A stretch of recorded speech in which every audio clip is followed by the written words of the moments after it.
Hello there. Hello there. Hello there. Hello there.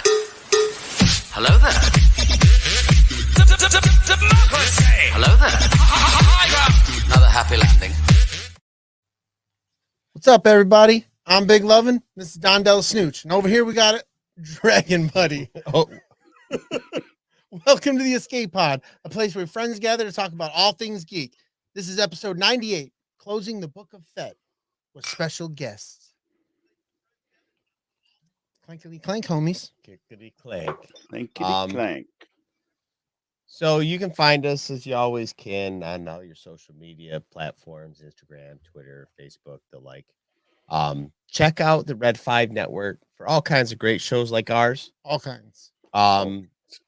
Just the other day, I was listening to WSTR, had a really good show about the finale of Book of Boba Fett. Nice. I really enjoyed listening to those guys chat. They got a real nice group dynamic. Yeah. They have a lot of fun together. Anybody else get into I've the been Red 5 listening show? to, I listened to the Mothership. Mm-hmm. I listened to Sidebar Cantina. Yep. They were talking about the closing chapters of Book of Boba Fett. And I also listened to Use and Abuse with Kim and Scott. Yep. And I actually got to catch both of those live. Yeah. I didn't get to stay for the whole thing, but I caught them and I was enjoying what I was hearing. Great. Good stuff. Nice. DB? I was in the chats for Scott and Kim, Used and Abused. Also caught Rogue One Radio. They did a Boba Fett rewind take on the season, and I see that at least I align with the minority here. Steve was right in there with us. Yeah. But great pods all around, and I would you could pick any one of them, and you can find something you like in that Absolutely. entire group. Absolutely. Some good podcasts. And really, if you don't know, get in touch with Lunar Girl on the socials, and she can point you to a show that's tailor-made for you. Heck yes, you can. Absolutely. Chris, you want to tell everybody how to find our bio link? biolink.com/ATSW, the escape pod. Nice. That you can go there and you can find a link to all of our socials, Instagram, Facebook, Twitter, Patreon, and as well as our YouTube channel. One click away, find the icon for the social you want, the link you want, click on it, and you are there. It's the best way to get in touch with everything. Yeah, It's the absolutely. ultimate link. It's the ultimate link. Ultimate. Bio.link. Please join us at patreon.com and search ATSW the Escape Pod in the search creator bar to support our show and get on the exclusive Escape Crate, which we will be drawing. Yeah, we're going to be drawing that tonight. It's time for a new one. Heck yeah. All right. We, as mentioned, we have a merch store. We have all kinds of great new merch floating around on the merch store. Once again, you get there through our bio link. You're going to find even our newest one, our Bro Hub. Our Bro Hub shirt It's that really nice. if you're of the adult persuasion, you'll understand the reference. Good stuff. But yeah, you can get all kinds of cool stuff there, like stickers and coffee mugs and tote bags. Like I keep my laptop in a tote bag that's got our logo on it. I love it. There it is. There it is. Nice. There it is. Get out of here with it. Follow us at ATSW _ the escape pod on Instagram and at the escape pod on Twitter. Join the ATSW the escape pod Facebook group. Guaranteed shenanigans all around. Yeah, Oh, without a yeah. doubt. You want to get in shout outs? Let's shout out. Shout outs. First and foremost, always got to give a shout out to the Sidebar Cantina. That is the mothership. That is Dave and Jason. That is the New Jersey Delphians. That is the homies. They are doing their thing like we talked about earlier. They just covered the rest of the Book of Boba Fett, closing the last 2 chapters. Maybe a little differences of opinion. That's okay. They still did a wonderful show. I enjoyed it. Next, we had Used and Abused with Kim and Scott. We had a little bit more like-minded opinion, and that's fantastic. I enjoyed it. Great show, Kim and Scott. Next, we got Backyard TARDIS. He is doing his thing on the Tubes of You or the YouTube. Check him out, doing reviews, doing all kinds of fun stuff, talking about his adventures. Next, we have Big Swede for Big Swede's Excellent Adventure and Tactical Swede, and Swede Reacts on YouTube. he is doing his things. It's been a minute since he's put out something, but he's probably busy making music. So when that he comes out, just rebuilt his studio. Oh, give the man time. Yeah. Sorry about that. Yeah, don't yell at the man. I'm not trying to yell. Maybe another day or two, then yell at him. Okay, fair enough. Hey, who's in the chat, Chris? Let's see. We've got a nice chat going right now. We've got Chantal, General Shinobi, Lunar Girl's in the chat. Amanda is in the chat. Joker Voice, Hectolorian, Tina, DJ, Scott and Kim, Used and Abused, is in the chat with us. Old Man Johnson is in the chat. And Ashely and Brandi all seem to be very excited about today's episode. Awesome. Eggplant excited, if I'm reading the chat right. Yes, you're reading it correctly. Patreon shout out Scott and Kim Rasmussen, Big Swede, Jen and Jess Bolt, Lunar Girl, DJ Red 4, Richie King Armbruster, Kristen Roscom, Backyard Tardis, The Frank, Mandalorian, Darius Payne, Steve Long, Eric W. Williams, Philly Dave Martin, and I believe there's one missing. Miss Chantel. Yes, she just joined. All right. Became a She new just became a Patreon. Patreon. Thank you very much. Patron. God, I can't say that word. It kills me. And the Escape Crate, as always, is sponsored by Nostalgia Inc. So with that being said, we're going to bring in our good friend Dominic Pace.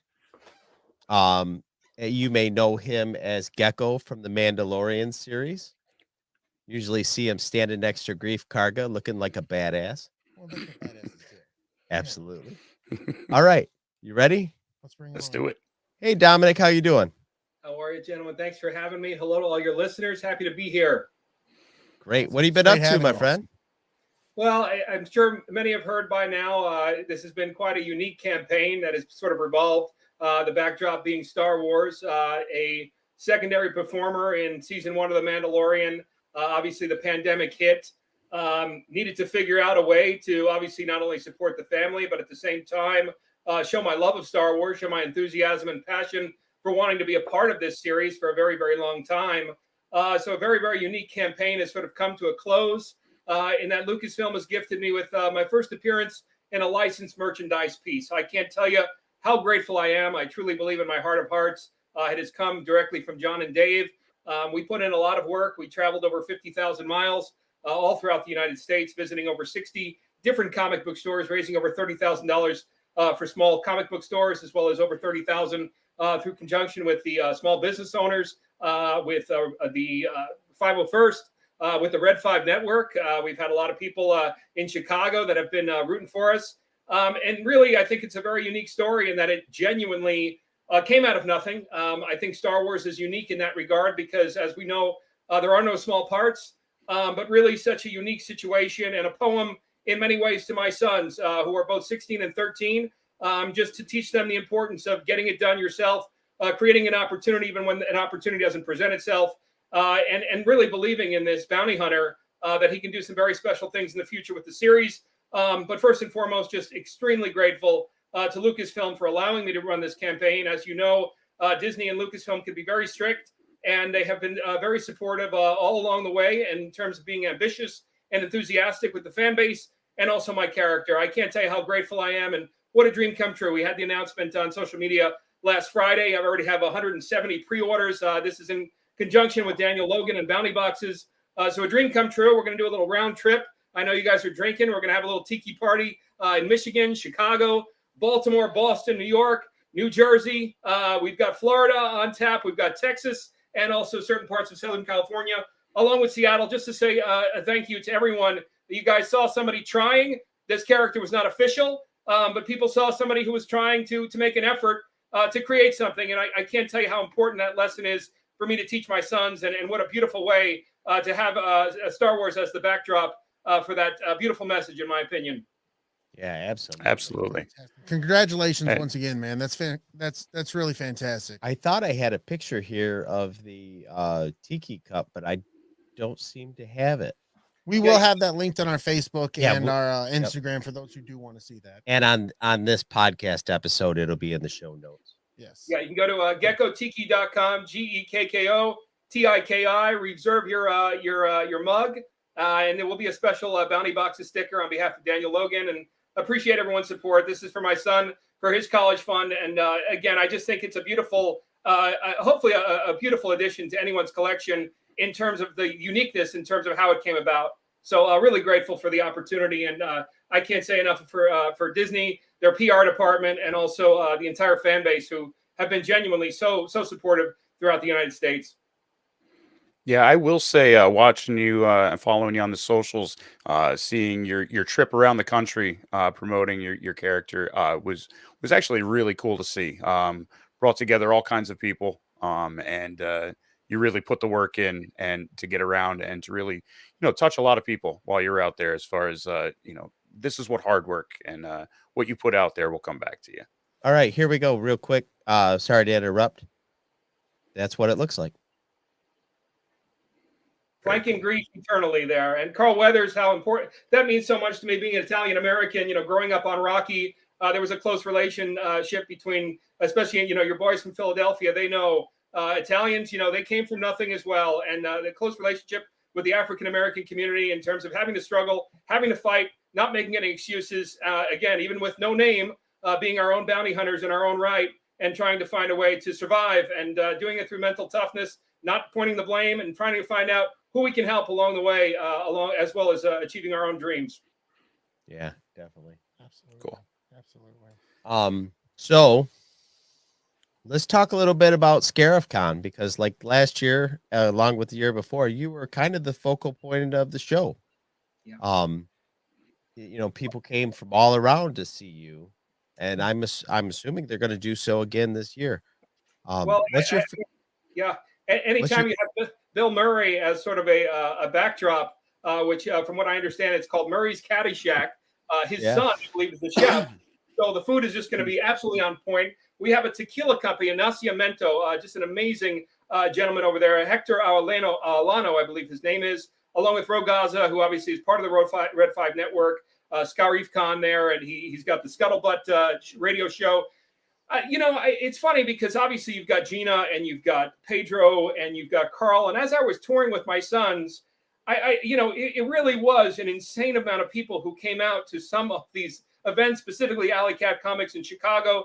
And one of the things that I think really inspired me was maybe Gecko, out of all people, out of all cast members, was maybe the best person to deliver this message in terms of the coming together during a time that is difficult. And also being one of the 99%ers, to where we cannot sit back and sing shiny, happy people in our mansion, our $15 million mansion in the Beverly Hills. We have to get out there and try to not only help ourselves, but at the same time help others, keep the morale up, keep the positivity. And again, what a beautiful backdrop, because Star Wars, as we all know, has had so many beautiful messages. We talk about the episodes of maybe Book of Boba or Mandalorian or Rogue One or Empire Strikes Back. Have they had so many inspirational messages? I don't think that this franchise revolves specifically around sci-fi. I think specifically the reason that people are passionate about this franchise is because of the parallels and the messages that it gives us outside of the theater.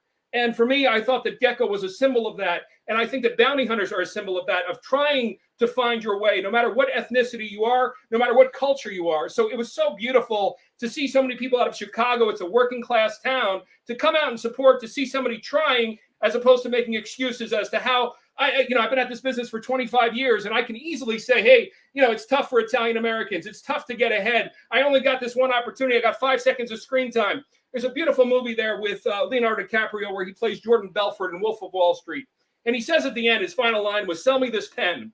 And it was such an important message, I think, for the country and also for this campaign and also the togetherness of everybody.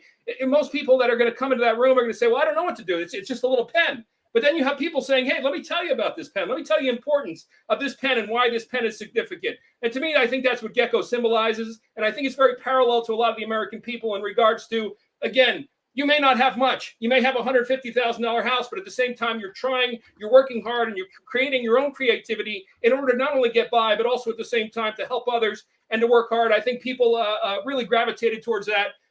July 23rd is going to be off the charts. We're going to have a great time. And again, to have it surrounded as much as we wanted, some of the fans made Funko Pops and Black Series figures of Gecko. I think it's just such a beautiful symbol to have Gecko appear on a symbol of togetherness, which is a tiki mug, which represents fun, togetherness, and also the unity of the Star Wars community. And I can't tell you how honored I am to be on that mug, especially with the whole A-list cast there. That's awesome. That's awesome. That's Yeah, too it's cool, great. man. That's great. What else you got going? Anything coming up other than you have some more appearances coming up this summer you want to tell folks about?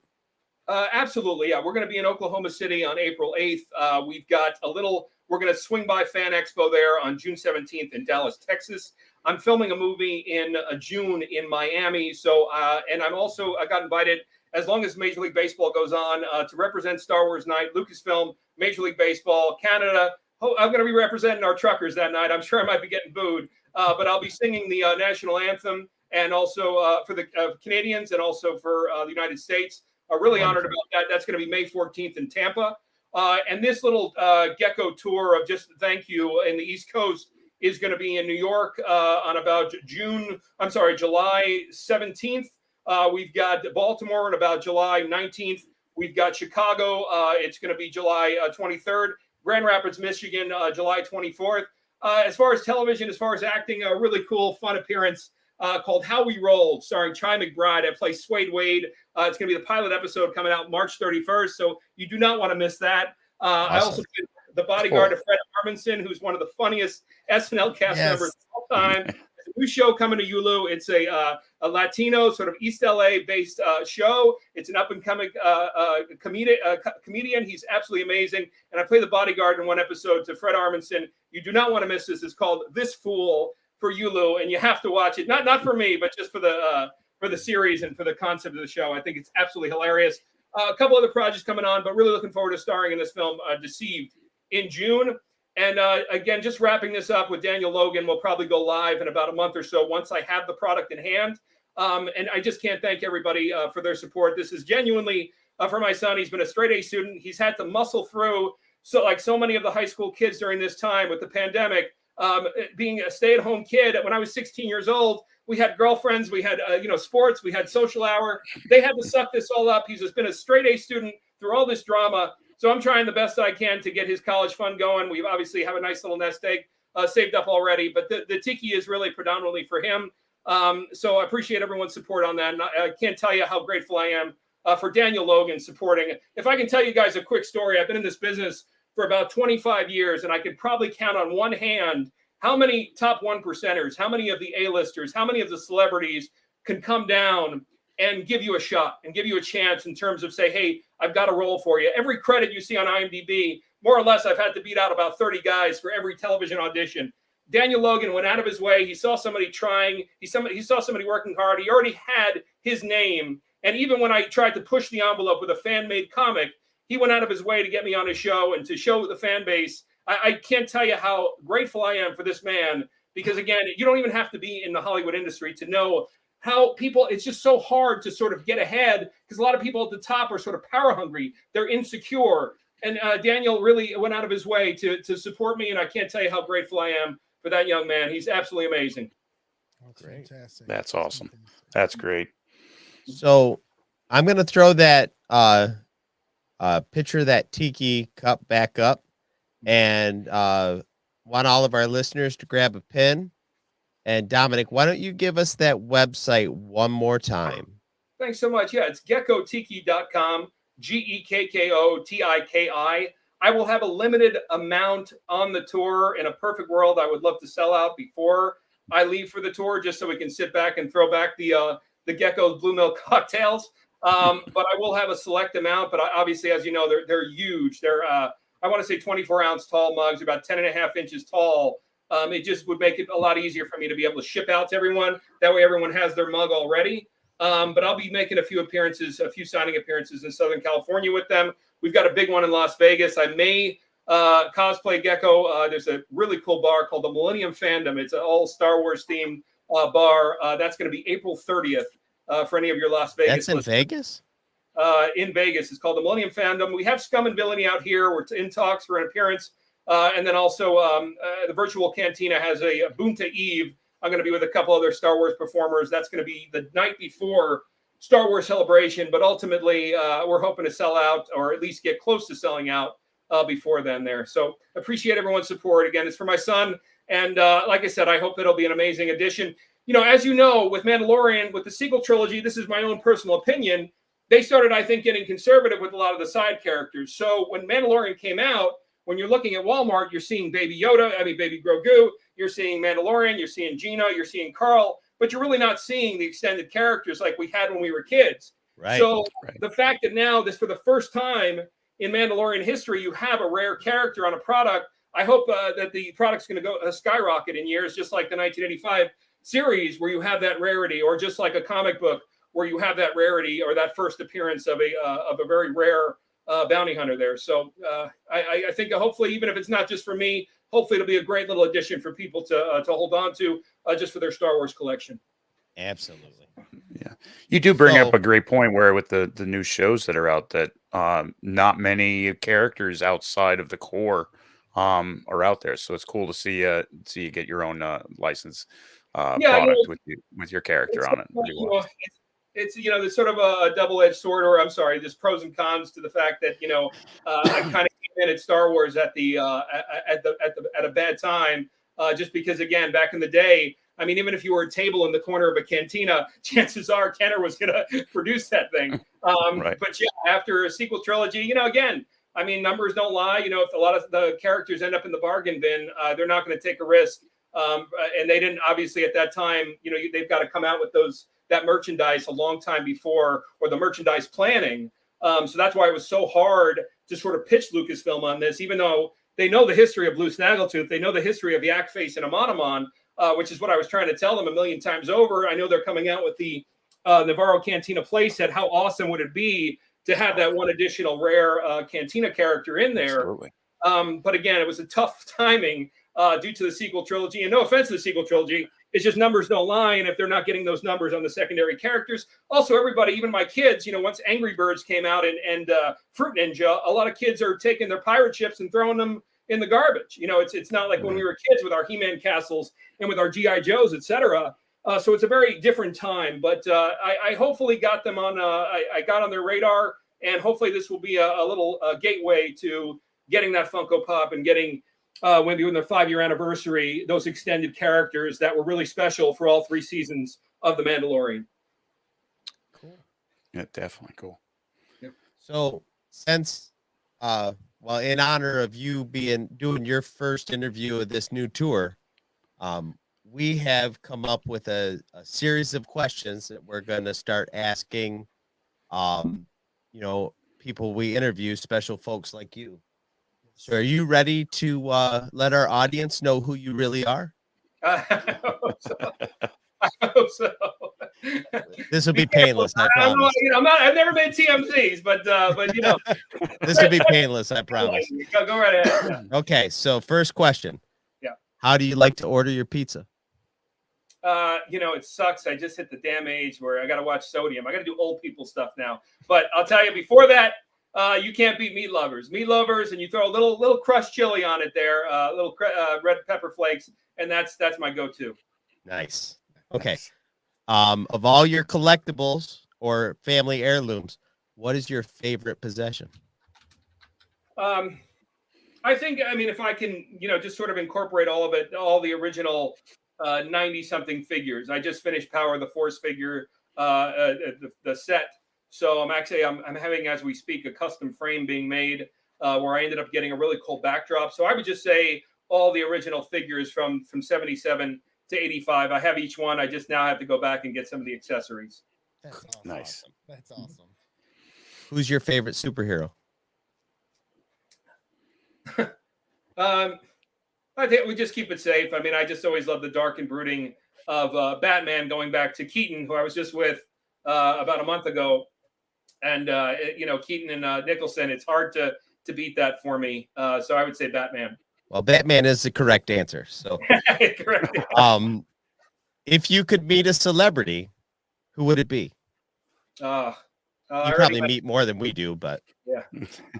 I already met him, but it would be, his energy, his energy's down about here right now. But Harrison Ford, it's just still such a dream come true. Oh, awesome. Cool. What is your favorite movie? It's the mythology of Empire Strikes Back. Again, it's just really the two things. You've got the mythology from Yoda, and then also the father-son conflict, which I think a lot of us sons and also daughters have had, just in regards to that sort of divide, but also connection as well. Nothing has been more poetic for me in all the history of Hollywood cinema. Again, the correct answer. Episode 8. No, don't hate me. Don't hate me. Who shot first? Han, why not? This was a little deeper. Don't think too long. What happens when we die? Oh, Jesus Christ. There's his answer. There's your answer. No. I don't know. I'll tell you, some of these dreams sometimes they really are trippy. There was one in particular person in particular that I felt, you meet them and you feel like you've known them from a different life, So who knows? Maybe we do this all over again, and I'll take even doing this life over again. I can right now. I'd love to go back to the 1980s for many reasons. Me too. What do you do to decompress or relax? Once the pandemic hit, I went back to reading. Right now, I was looking for a biography, and I fell upon this really amazing book of all the 46 presidents or so. Right now, I've been reading that, but just finished the Ichabod with J.K. Rowling. I thought she did an amazing job with that. And I read Robin Williams' biography and a few other biographies there. So reading, and unfortunately, a really bad habit right now. My grandfather had this pipe, and there's this sweet tobacco that he used to smoke. And I can't do it around anybody because you look like a douchebag. I mean, it's hard. It's hard to literally go anywhere and like have this pipe and not look like a douchebag. But and no offense to people that have pipes, but you get what I mean. It's hard talking to somebody, and you're probably. But that smell takes you somewhere. Yeah, it's like wearing bell bottoms. It just doesn't work around anyone. But I've been smoking his pipe every now and then, and I'm reading the book by myself. And we've got this beautiful patio in the Hollywood Hills there. So that's been my decompress action since the pandemic. Awesome. Thinking back through your life, what was your favorite Christmas gift?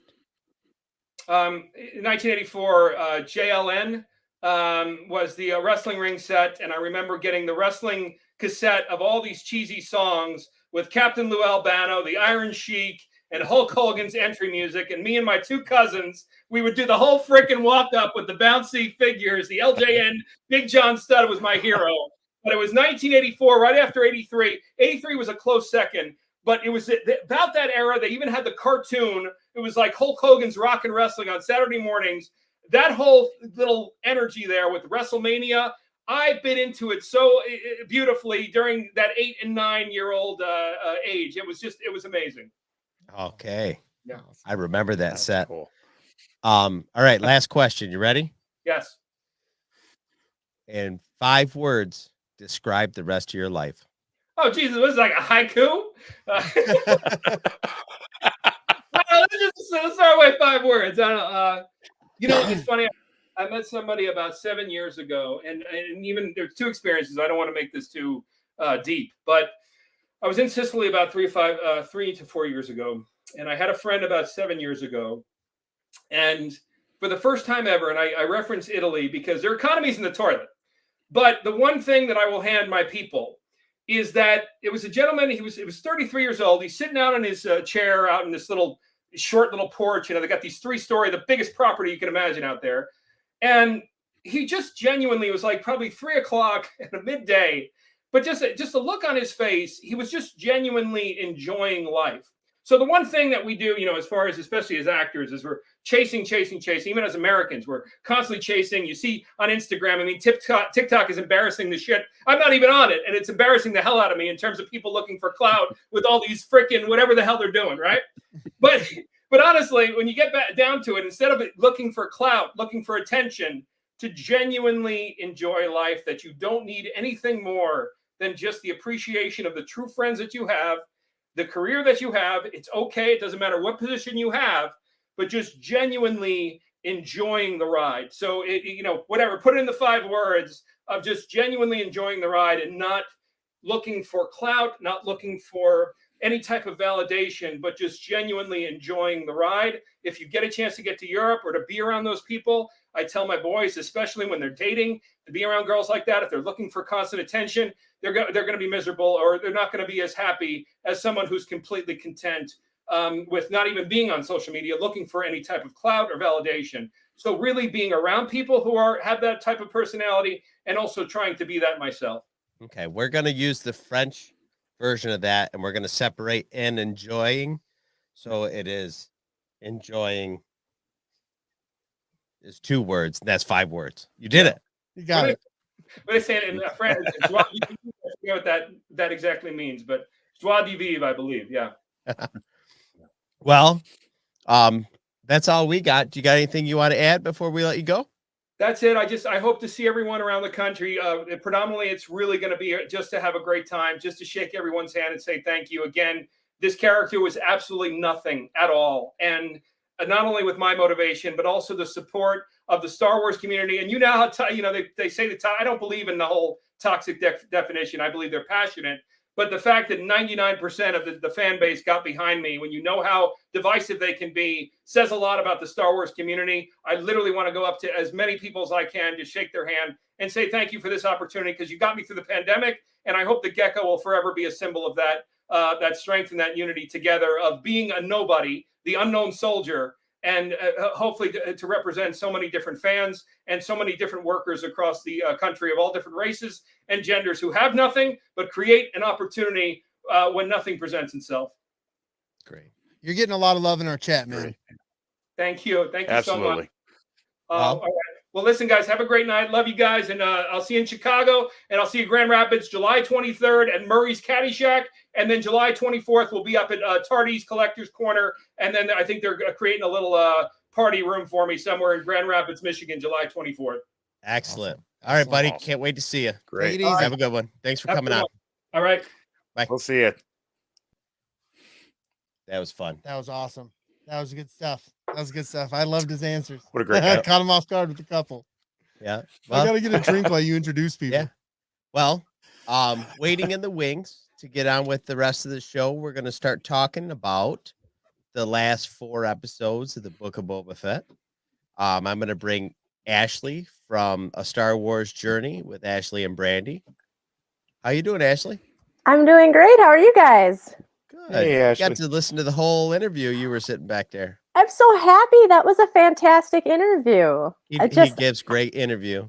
Yeah, it was just so inspiring. I just loved everything that he said. I wish I would have recorded. Well, you guys recorded it, so I can watch it again later. Yeah. It will exist. Mm-hmm. And we're going to bring in Alan from Press Play Streaming Studios. Yay. Well, hello, everybody. Hey, buddy, how you doing? He got it. Doing great. What's Can the you hear man- me okay? Ellen. Yeah, you sound good.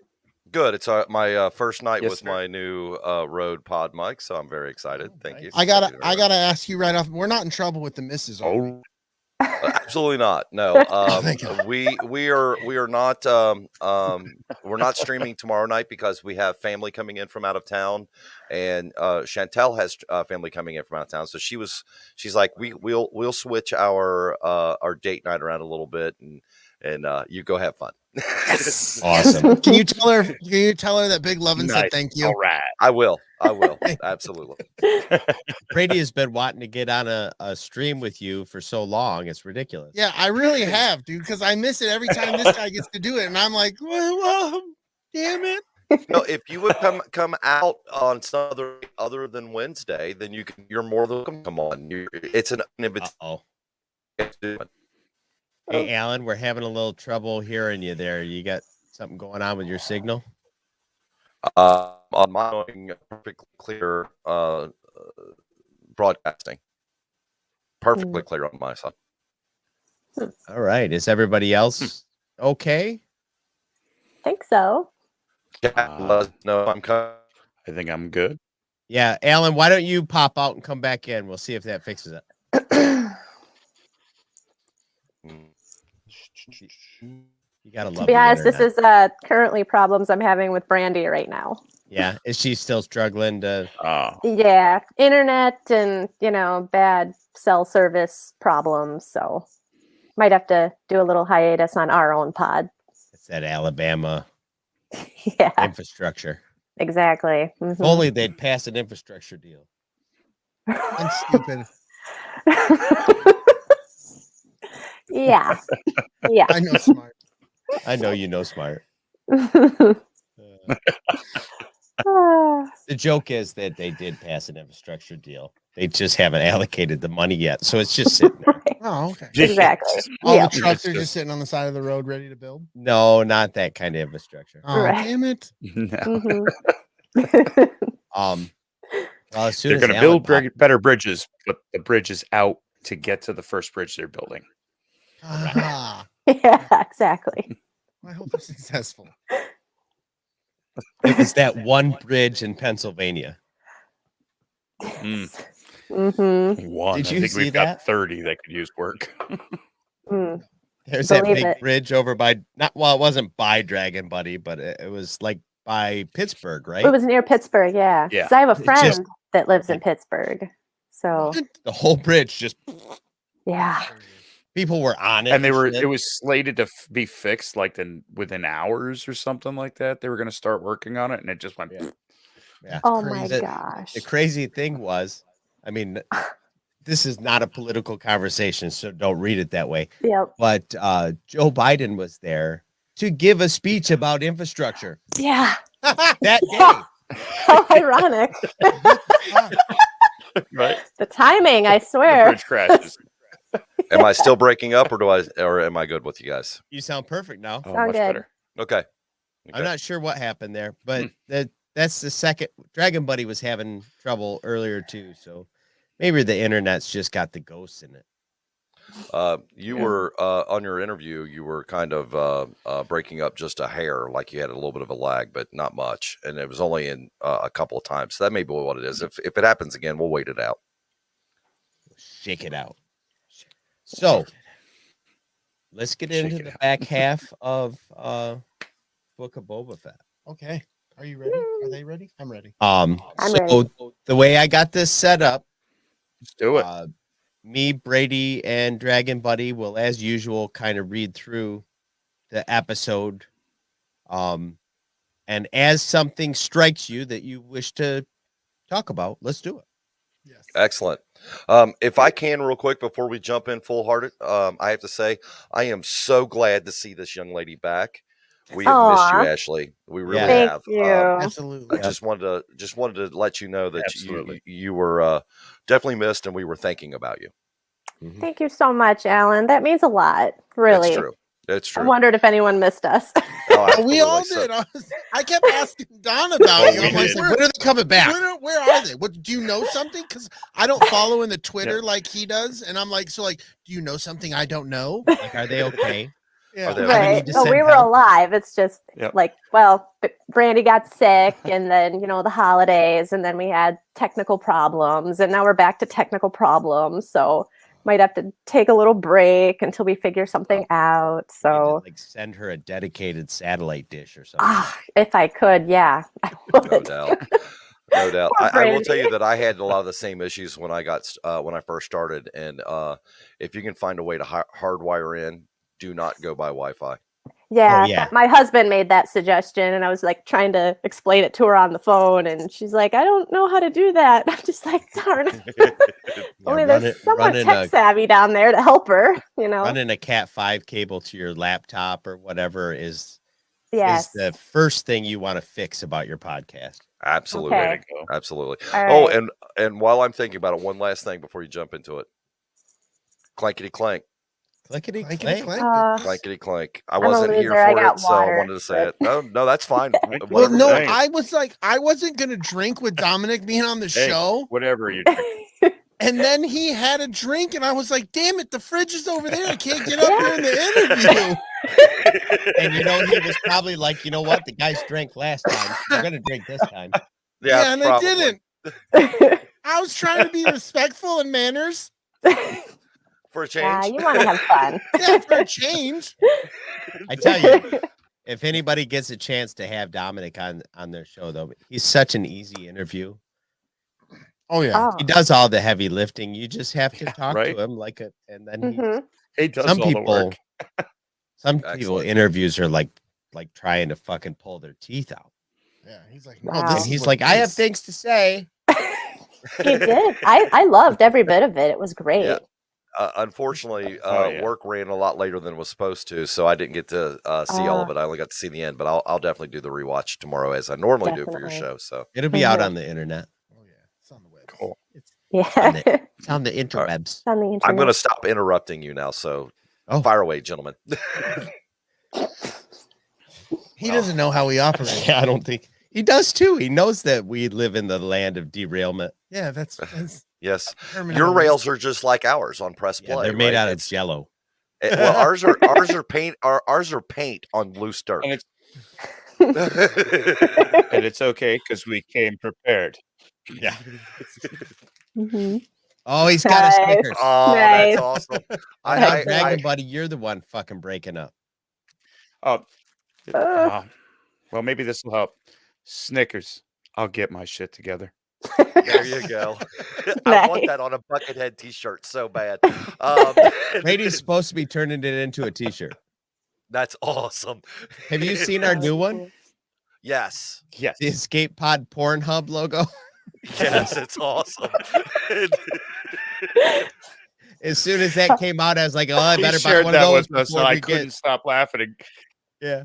We're getting a cease and desist for sure. Well, all I can tell you is this: when you make the Snickers one, before you go actually post it live, send me the link so that I can get one before they yank it, because they're gonna yank it. Yeah. That's been the thing is I've been trying to design it, and I'm like, how do I get away from the actual Snickers on the Snickers bar? So I'm like, I got to get creative. I with wonder it. if you Yeah. can find a picture where it's a Snickers bar, but the wrapper's peeled back. Ooh. Ooh. Yeah, or Mm. if you could go in and somehow in Ooh. Photoshop or whatever, make it like Schnickers, like SCH or something. Ah, I Ah. like We it. could do that. Now I've got I like ideas. it. Thank you. I'm off. You guys have a great show. This is why we brought you on, Alan. You Right? are Very so smart. creative, Alan. All I right. don't know. My brain works weird. It worked for me, man. My brain works weird. So as we kind of established the last time we did this, like there are things that we liked about the first 3 episodes, but we were kind of talking about how we were liking what was happening currently that we weren't talking about yet. Yes. So in Mhm. chapter 4, The Gathering Storm, in a bacta tank, Fett remembers trying to reclaim his fire spray gunship from Jabba's palace, which was protected by too many guards, when he discovers Slave Shan dying from a gut wound. What? He goes, slave one. Fett Anyone. took Shan to a Mos Eisley mod parlor where her life was saved by cybernetics. Yes. That was cool to see. I enjoyed it. I Mhm. thought it was. I That was liked neat. the vibe. I liked seeing some of those people. I felt like you could see them on Coruscant, and they would fit right in. Uh-huh. They would Yes. just blend into the. Mhm. It background, you know? felt like an episode of the CW to me. Oh, I Now, don't. don't be mad at me for this. I I liked know. the idea. I just thought the execution is Execution? what lacked. Mm. Yeah. he brought up one to me that the hair, the The dude's hair, hair, the yellow hair. with The the, hair. yellow hair, the brightness of it, and everything. It was. I don't recall seeing anything else in Star Wars that made me go, "That's a Star Wars thing." I was okay with the way he looked and so forth. It was the production on it really looked like something that you would see on a 1980s CW show. I guess I didn't watch the CW in the 80s. I don't think it existed. And there's a reason for that.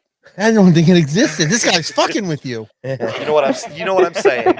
But you understand what I meant. It was like an early before they even, before the Flash, because some of the, the special effects they did. It on looks that, like some of the shit you would see on Smallville. Yeah. Like There you in go. like the bad guy's laboratory, like the background stuff, you'd be like, that kind of looks like it's supposed to be metal, but it looks like it's very much plastic. Mm. Exactly. I was Yeah. thinking it kind of looked like a early Sci-Fi Channel show. Mhm. Yeah. So you all agree with me. Thank you. Okay. Yeah. Yeah. The opposite side of that is I very much loved it. And it didn't make me think I wasn't still in Star Wars. Yeah. I Yeah, still felt I like agree I with was that. in Star Wars. Now, I don't know if you guys caught this, but the thing about that entire scene I had the most problem with is when Boba's carrying Fennec in, she is obviously on a wire. Oh, Oh, that's Ooh. I not didn't notice obvious that. to me. That wasn't obvious to me. Yeah, he is not Mm-mm. carrying her. I didn't notice that. wow. Oh. You- I did Okay. not. I did not notice that. when I'm you gonna go back watch, and rewatch that now. when you watch that, the way she moves and the way he moves are not the same. Damn Hmm. it, Donald. And, Well, and, maybe- and Brady Maybe always he yells was at using me. the Schwartz. He was using the Schwartz. It almost looked like he was on a dolly, but he wasn't. Right. It was at first I was like, is he coming in on a dolly? I did notice that. Right when he walked in, that looked weird. Right, Like but he was he is like he's floating. walking. She's the thing that's not moving. I did So catch he's that. Now that I barely think about it. steadily just holding. He's holding her. He's going up and down, but she's not. Huh. Messed up. And it's just when I watched it at first, I was like, what the fuck? I rewound it. And I Mhm. rewound it again. Oh. And he went, I've seen this before. It was in Wayne's World when he was coming across the dance floor. Yeah. Yeah. Dreamweaver. Or Blues Brothers with that nun going in and out. Yeah. Yes, What a great exactly.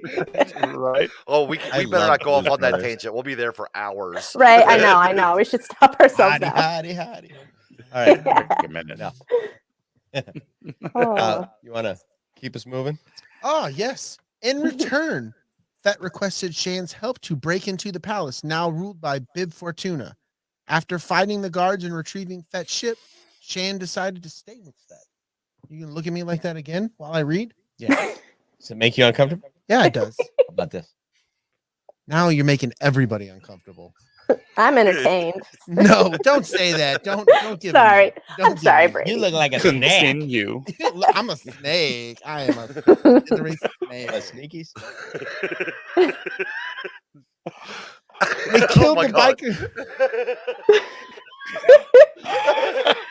I think you just broke me. Oh my God. Oh, this is why I like coming on this show. All right, go ahead. All right. You sure? You good? You composed? You ready? They killed the biker gang that Fett now. believed to have massacred his Tuscan tribe before flying to the Sarlacc pit to retrieve his armor. Shan killed the attacking Sarlacc with the seismic charge, though Fett did not find his armor inside. I love that whole scene, but we were talking about this off air. Lando didn't get pulled in by the wrap around the Yes. leg, Thank you. Right. Yep. but they could pull Slave One down into the Sarlacc. I'm a little Yeah. and I never Lando thought about is a that god. aspect until I saw a meme, and the meme is when I'm like, yeah, that I doesn't make saw any the meme fucking sense. Yeah. Well, It didn't pull Lando down, but it can pull Slave One Pull down. Slave One while he's got Well, the thrusters to pull it back. to Right. be fair, To be there were fair. multiple tentacles coming out of the Sarlacc Okay. versus Lando's Just one. one. But only two of them grab Slave One. One on But they either were- side of the Shh, cannon house. shh. You're making sense now, Don.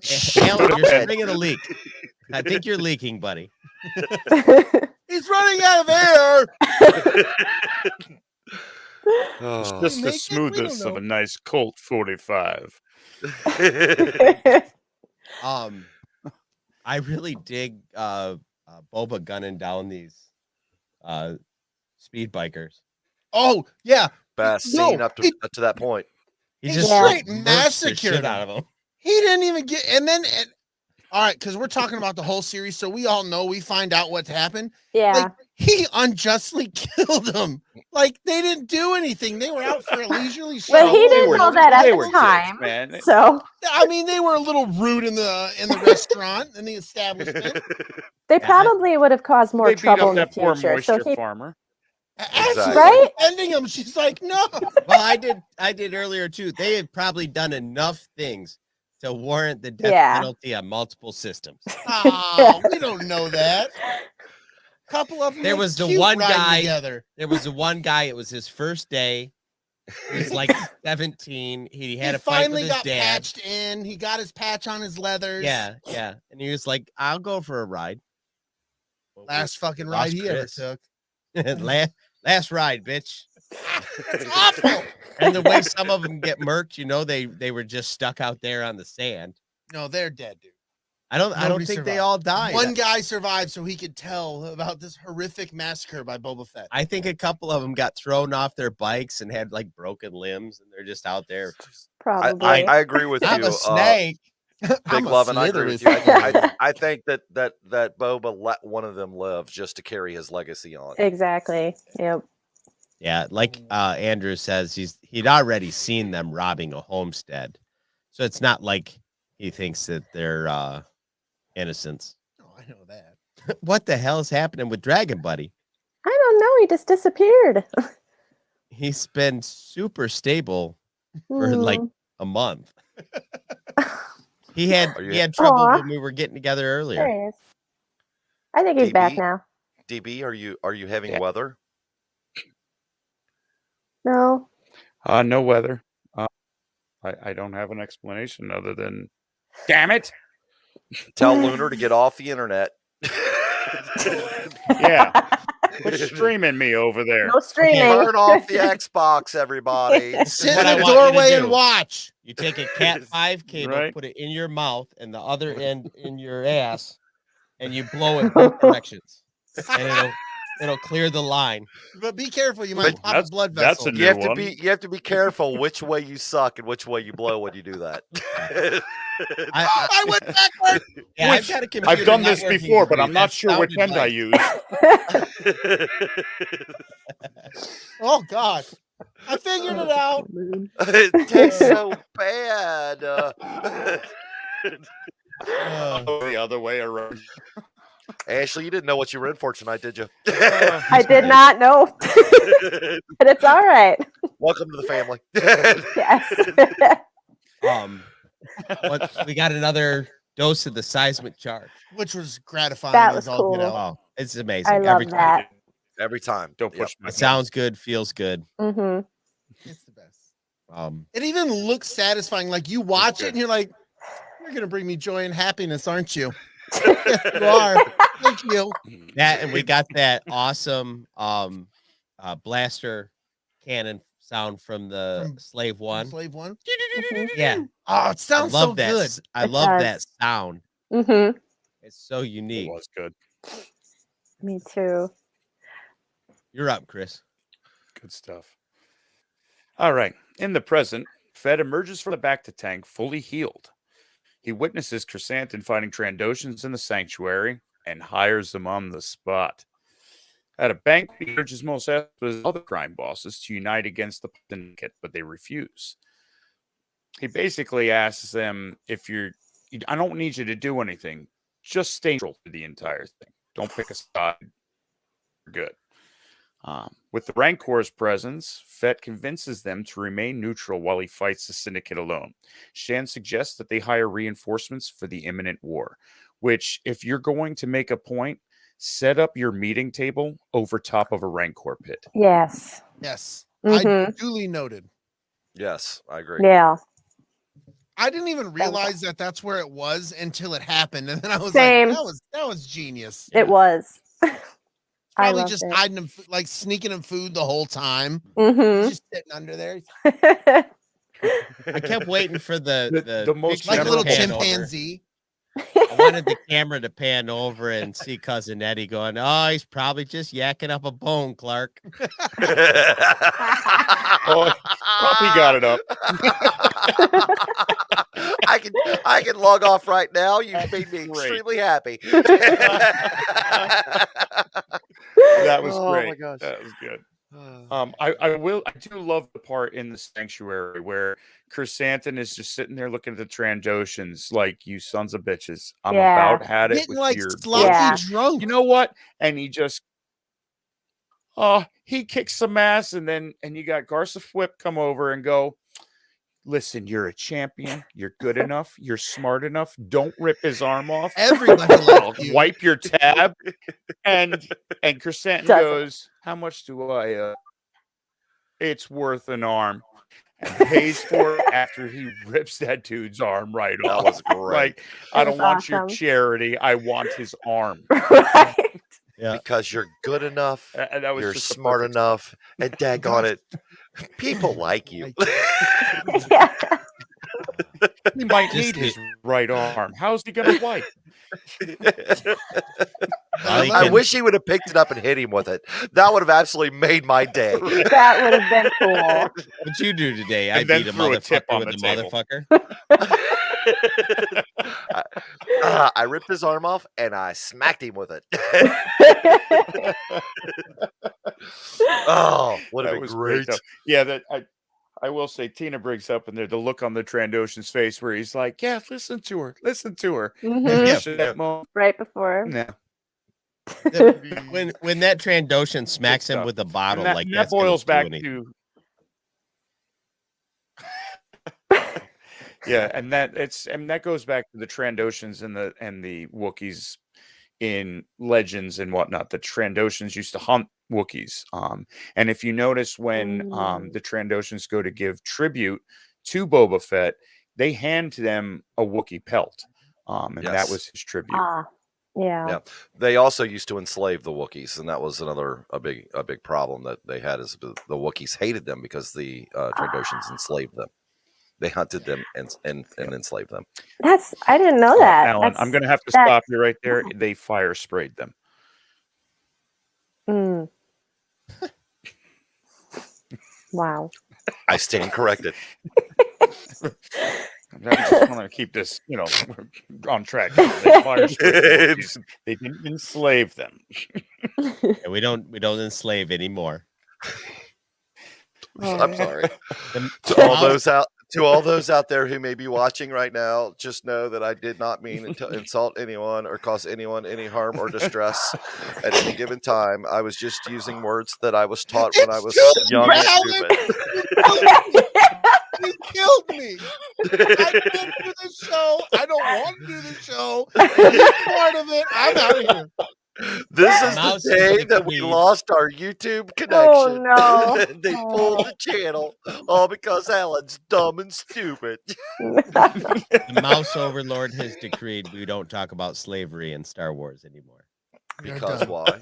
because the Because- Mouse Overlord says. Show me on Yeah. the spaceship where it touched you. Bring it Because back. good. Show me on the fire spray where it touched you. Oh, God. Because good is dumb. Yeah. Exactly. True. True. Oh, wow. All right. love Rolling you into guys. episode 5. The Return of the Mandalorian. Yes. This is where, This is the episode. yeah, like I I'm lost not my gonna shit, lie. guys. Not gonna lie. Yep. Yep. I have 2 TVs in my bedroom. One TV is so I can play video games and I have my Xbox hooked up to it. The other is for me and the wife to watch TV in bed. I was Wow. watching it when my wife was sleeping with my headphones on connected to my Xbox and I was fist pumping so Yeah. many. I was silently yeah. celebrating Oh. like nobody has ever silently celebrated ever. It was I probably would have like- done the same. Oh, I was just sitting there in my underwear and Oh. headphones in the dark. This is a mental image I no longer So I need. wasn't the only one that missed Din Djarin then, apparently. No, No, you oh, were no. not. Oh, gosh. So I usually get up very early to go to work. Everyone knows I'm like, I have to get up around 5 o'clock. Mhm. I would set my clock early enough to get up and watch it before I got in the shower to go to work. Okay. Because I didn't want to be spoiled. And so I'm doing the same thing in the living Yeah. room. I'm in there going, Like 4 in the morning. Yeah. That's and so then going, great. I love the show. I love the show. Texting, so happy texting whoever right you now. know will be up at that morning. You're like, Yeah. I'm texting this guy. I'm like, yes. That's the best way to wake up is to an episode like that. Yeah. I mean, I would get in the shower and I'd get out and I'd immediately open up our Twitter group and be like, "Hey guys, this episode was great. No spoilers." Yes. And immediately it. somebody would come on and be like, well, it didn't have the Boba Fett in it. Oh gosh. Whatever. So, all right, so I'm going Yep. to take a. I- Can I get on a tangent? Yes, Yeah. please. I Yes, hope it's please. the one. Yeah, go Okay, for You it. see what it says behind my head here? Yes, Yeah. I heard Yes. about that long ago. Yep, last So- summer. Hmm. Yeah, I mean, Filoni flat out said that this is going to be Mando 2.5, and I think we've Mhm. all forgotten that because Disney, our overlords, are such great, wonderful people who had took a decision to create the advertising as if it was not Mando 2.5. Right. So, for all of you who are crying, just remember what you were told Exactly. by the one who was purposely saving Star Wars for us, Mr. Filoni. Right. Right. Yeah. I've So- said it all along. If they would have just had Mandalorian, Book of Boba Fett, it would have solved 90% of Yeah. the plebes yelling and screaming. Yeah. Mhm. Yeah. I agree. Yeah. I agree. That would have been the way to do it. I mean, yeah, I'm let's sorry. get- This let's- episode like saved the series at this point because up until this point, I was just like, I was really struggling with the show, to be honest. Like, I didn't get excited until the very, very end of episode 4 when I heard the Mandalorian theme music, and I was like, Oh, like they do not do that for no reason. So I'm thinking we need to hop in our DeLorean, grab Doc Brown, go back about 6 months, and have a nice long talk with someone at Disney. yes, I Side agree. tangent to that side tangent. They're going to make fully electric DeLoreans. Yes, dude, I'm so excited about that. That would be Right. awesome. How are they I going to hope make a get one. stainless Pretty steel car? I doubt it'll be They'll stainless find a steel. way. It's gonna be some space age technology. Polished But again- aluminum. It does have 12 wing doors. Mm. We have made this one of aluminum foil. Aluminum. Aluminum. Aluminum. Oil. Oh, those silly British with the way they speak proper. Yes. It's the Queen's English. Aluminum. Okay, so Return of the Mandalorian, Dallas Bryce Howard. Yay. Yes. Yay. Oh, give her a whole trilogy, yeah, please. Let her do. Yes. Let her do. Let her it. go. Bring it. Mhm. Yeah, my whole theory on that is let Filoni and all, let them write it and just hand her the script. Yeah. There it is. Go do it. Yes. Now we're getting an echo. You hear it? Mm. You were echoing a little bit earlier, also. All right. I wonder who we're getting an echo for. We're all wearing headphones. You all sound great to me. That is weird. Hmm. Hold on, just Maybe a it's second. me. Nope. Nothing coming through the. Somebody say something. Hello. Yeah. no. Hello. Hello. Hello. Something. Must be in a system echo somewhere. How weird. Are you gonna talk about positively about the Book of Boba Fett tonight? We're gonna fuck your computer up. Yeah. Yeah. It's like Wait. reverse They're karma not somehow. pissed off. They don't hate this. Fuck these guys. Exactly. Right. That is so weird that now we've got this echo all of a sudden. Oh. It comes and goes. It's been doing it since I've come on. It's okay. Let's keep going. It's gone now. It's Dragon Buddy. Me to reboot and I'll come back in. You guys carry on and I'll Yeah. see I'm if not I can sure what the hell's get rid of going my on with your schniznit. connection, but it is shenanigan-y. Shenanigan-y. I love that. Beaver It's a- shenanigans. It's a I'm province of writing- Scotland. I'm Shenanigan-y. writing shenanigan down. All right. All I'll be right. back. Carry on.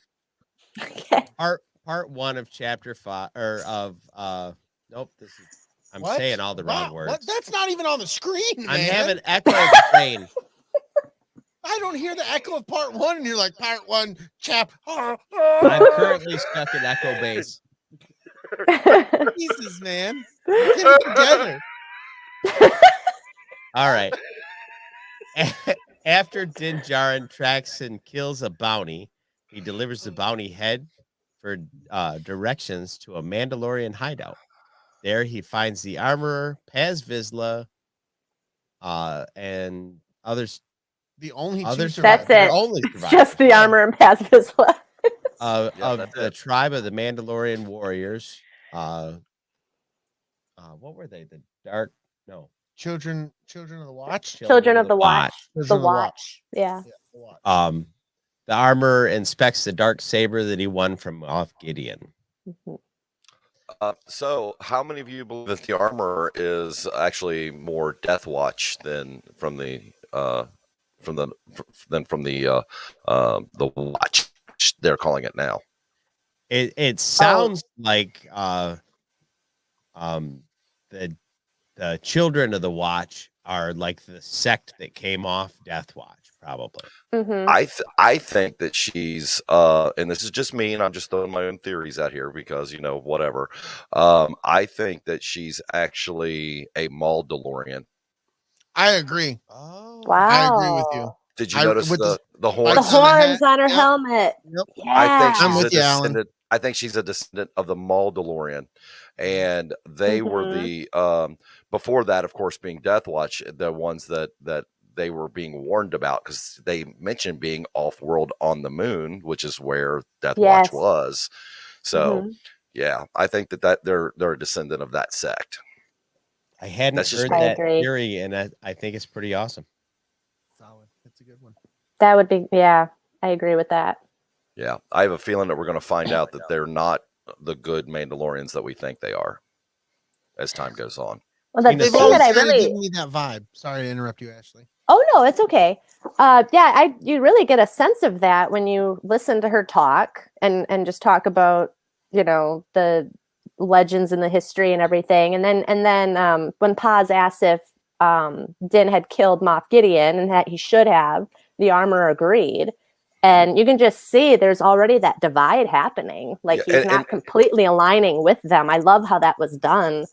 And so even subtly. in the last episode, Boba says, "So you're adhering to that Bantha Poodoo, Yeah. right?" So there's that. Yeah. Yeah, there's a lot of that going on. So, And that's just it's my thought. surprising that they kick him out, and yet he still is adhering to it. I don't know if it's what is that called, Stockholm syndrome, where it's just all he knows and he can't deviate from it. I think eventually he's going to get loosey goosey on it. I don't think he eventually, especially having, as we talk about later, with having Grogu back and everything like that. I think he's going to kind of. Yeah. I agree. I really love that. Actually, I love the idea of him kind of going a different way, the same way that Grogu is going to go a different way. I love the symmetry with their storylines and the paths that they're on. Because I think in the end, and the paths that they were on too. The paths that they were on. They both were on different paths, and it's skewed a different direction now. Mm-hmm. Because I was talking about this last week with Tiffany on our pod, how, the armor likes to brag about how, their sect was, on the moon when the Great Purge took place. And they're like, well, that was the reason why we were spared. But, their adherence to these ancient ways and stuff, I mean, there's only like 2 of them left, like they're all like pretty much extinct, so maybe you need to like, I don't know, get with the times and evolve, if you want to survive. But are they the only 2 left? That's the question we have to ask ourselves, because True, as we we don't discovered, they didn't know that there were other Mandalorians out there. Right. Uh-huh. So there could be more. I think there are more. But are they true Mandalorians? Will they accept them? So that's going to be interesting to see that explored. Here you go, Alan. Here's one from Joker Voice. He goes, "What if the armor is Rook, former right hand of Gar Saxon?" Oh, This could bringing a little heat. Interesting. Bringing a little heat. Yeah. I definitely think that she's going to have ties back to somebody that we met in the Clone Wars. Absolutely. Or maybe even in Rebels. I think it's possible. Because we did get a lot of Mandalorian stuff in Rebels. Yes. So, but she's like definitely on my shit list now that she kicked in. I mean, I liked her, but I was like, oh, fuck you, Armor. I used to like you. I used to like you, but you're not. I used to like you, but I don't like you anymore. You leave my boy Din alone, okay? That's my baby. Leave him alone. Let's talk about that. Let's talk about that. The armorer explains that whoever wins the dark saber in combat can become the ruler of Mandalore, though their civilization was destroyed by the Empire. The armorer turns Din Djarin's Beskar spear into a gift for his former charge, Grogu. I get that they don't make weapons, but then I was kind of confused that didn't they make weapons when he got all the Beskar? Like, aren't all his Whistling weapons birds are made? weapons. No, Right? no, but the thing that shoots it is made of Beskar. The actual shells are not. Okay. Okay. They don't create weapons that they can. The reason she says that's not that you can't use Beskar for a weapon. It's that you can't use it. You can't use it to make something that will kill other Mandalorians. Okay. I get the impression that the reason why she was so hardline about that is because she knows that she's going to double cross Din later.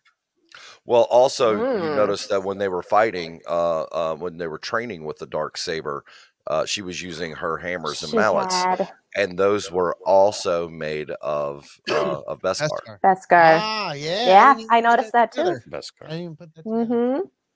Very Beskar. interesting. Yeah. Beskar.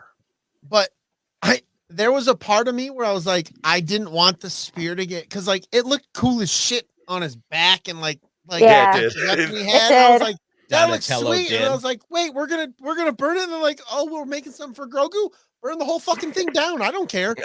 Exactly. All right, go ahead. Wouldn't it Do it. what- He's got I'll- the dark saber, and he's gonna get better with it. And so, I mean, I get it that he's going to grow into it and stuff, but wouldn't it have been cool for them to make a little helmet that his ears came out of, or Yes! whatever? It would have been Yes! so Well, cool. so we yeah. gotta do that. I've seen too much fan art now. It has to happen. Yes, has it to. really does. It Mhm. really does. Yes.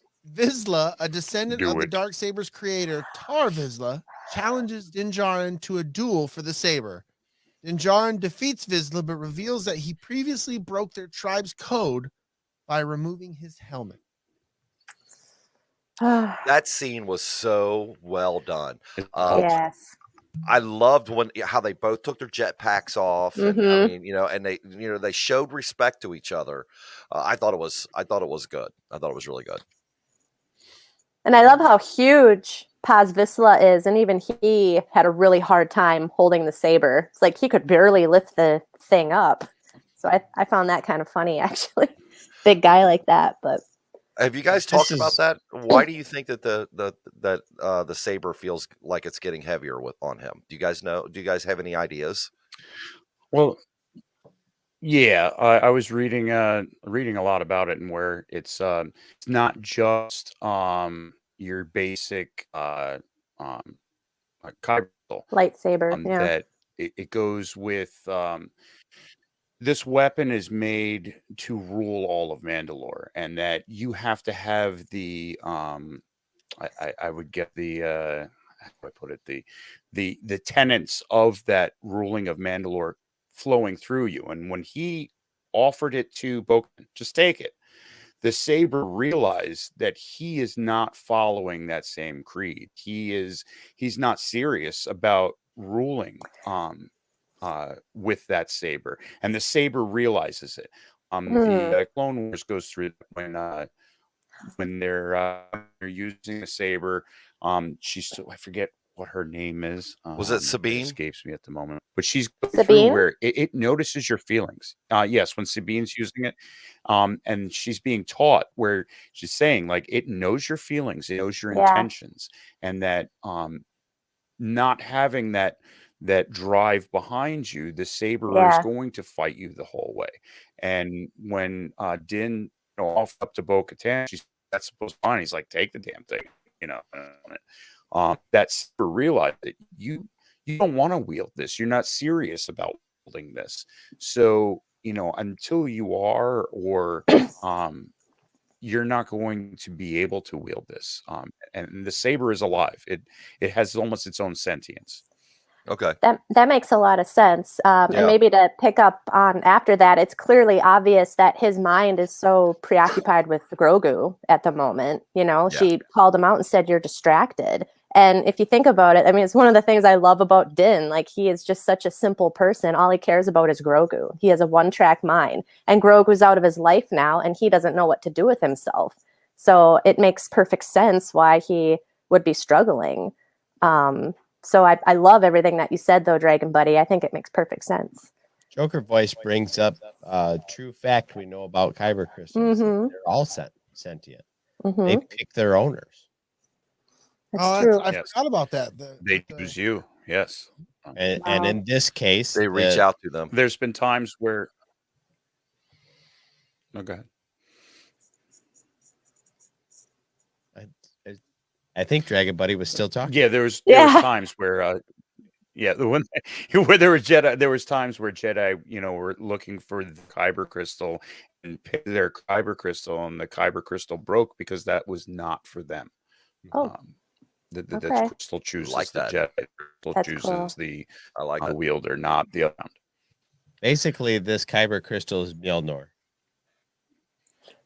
It's Excalibur. No, because Yeah. Mhm. Excalibur's good too. Yeah. The one thing I will say, though, is I did like how possessive Din was over the saber, because you could tell Yes. Paz Vizsla really wanted it, and he challenged him, and he's like, I won it in combat, like, and he's all confident about it. And It's like, I want it really the did right like way. that. Huh? I want it the right way. I want it the get right that. way. And you can tell, like, even the scene, we got to talk about the scene where he's about to board that craft and he has to remove all his weapons. I just Oh love yeah, how we'll that- get there. Oh yeah. But Oh, yeah. he's so hesitant to put it in the box, like he knows how important this thing is. Right. So I mean, he's starting to, I think, take ownership over it. But again, it's his mind, it's his heart, it's his feelings that it's keeping him from really wielding its potential. I agree. I'm going to sidetrack us if you guys don't mind. I want to address something I just saw in the chat. Tina asked, "Do you think that at some point Grogu could wield the dark saber?" Yeah. I Yes. hope he does not. Really? Okay. Yeah, because I have this something in my head that I think Yeah. would be just glorious. Is that although he left and decided to come to be with Din, what if Luke gave him the saber anyway? Wouldn't it be great if Din learns to wield the dark saber and Grogu has his lightsaber and they're in battle back to back, and you've got the yin and the yang going love at that. it with other people? I'm all in. Sign me up. I want to see it. That would be cool. I still like when Grogu was jumping around and stuff, doing his flips. I know we're gonna get there, but I just can't help but think of Yoda, like in Clone Wars, fighting and jumping on the clone troopers, shoulders and doing flips. And it's like, I want to see all that in the future. So yes, I agree. Yes. All right. Yeah, I was wondering, maybe there's a possibility that before Luke sent him away, that there was. You guys are episodes ahead, man. Sorry. It's all right. It ties back to this. No, it doesn't. It kind of does not. It all does. Well, you know what we're gonna do? What if We're- Luke yeah. learned a little bit how to use a lightsaber, and then later on we see baby Yoda training Din how to use the dark saber? That Like a would be Karate Kid bad. montage. Yeah. Yes. Both like in shadows. Yep. Yep. Son teaching his dad. I love it. That would be cool. He just said the Karate Kid montage, and I was picturing little baby Yoda out on the post and the pier. But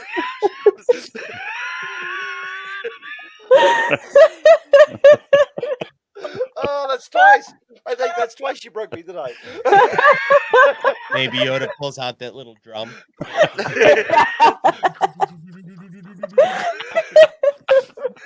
That's awesome. I love you guys. All right, I'm gonna shut up. Let you talk now. Now somebody has to make a meme on the internet of Baby Yoda with that drum.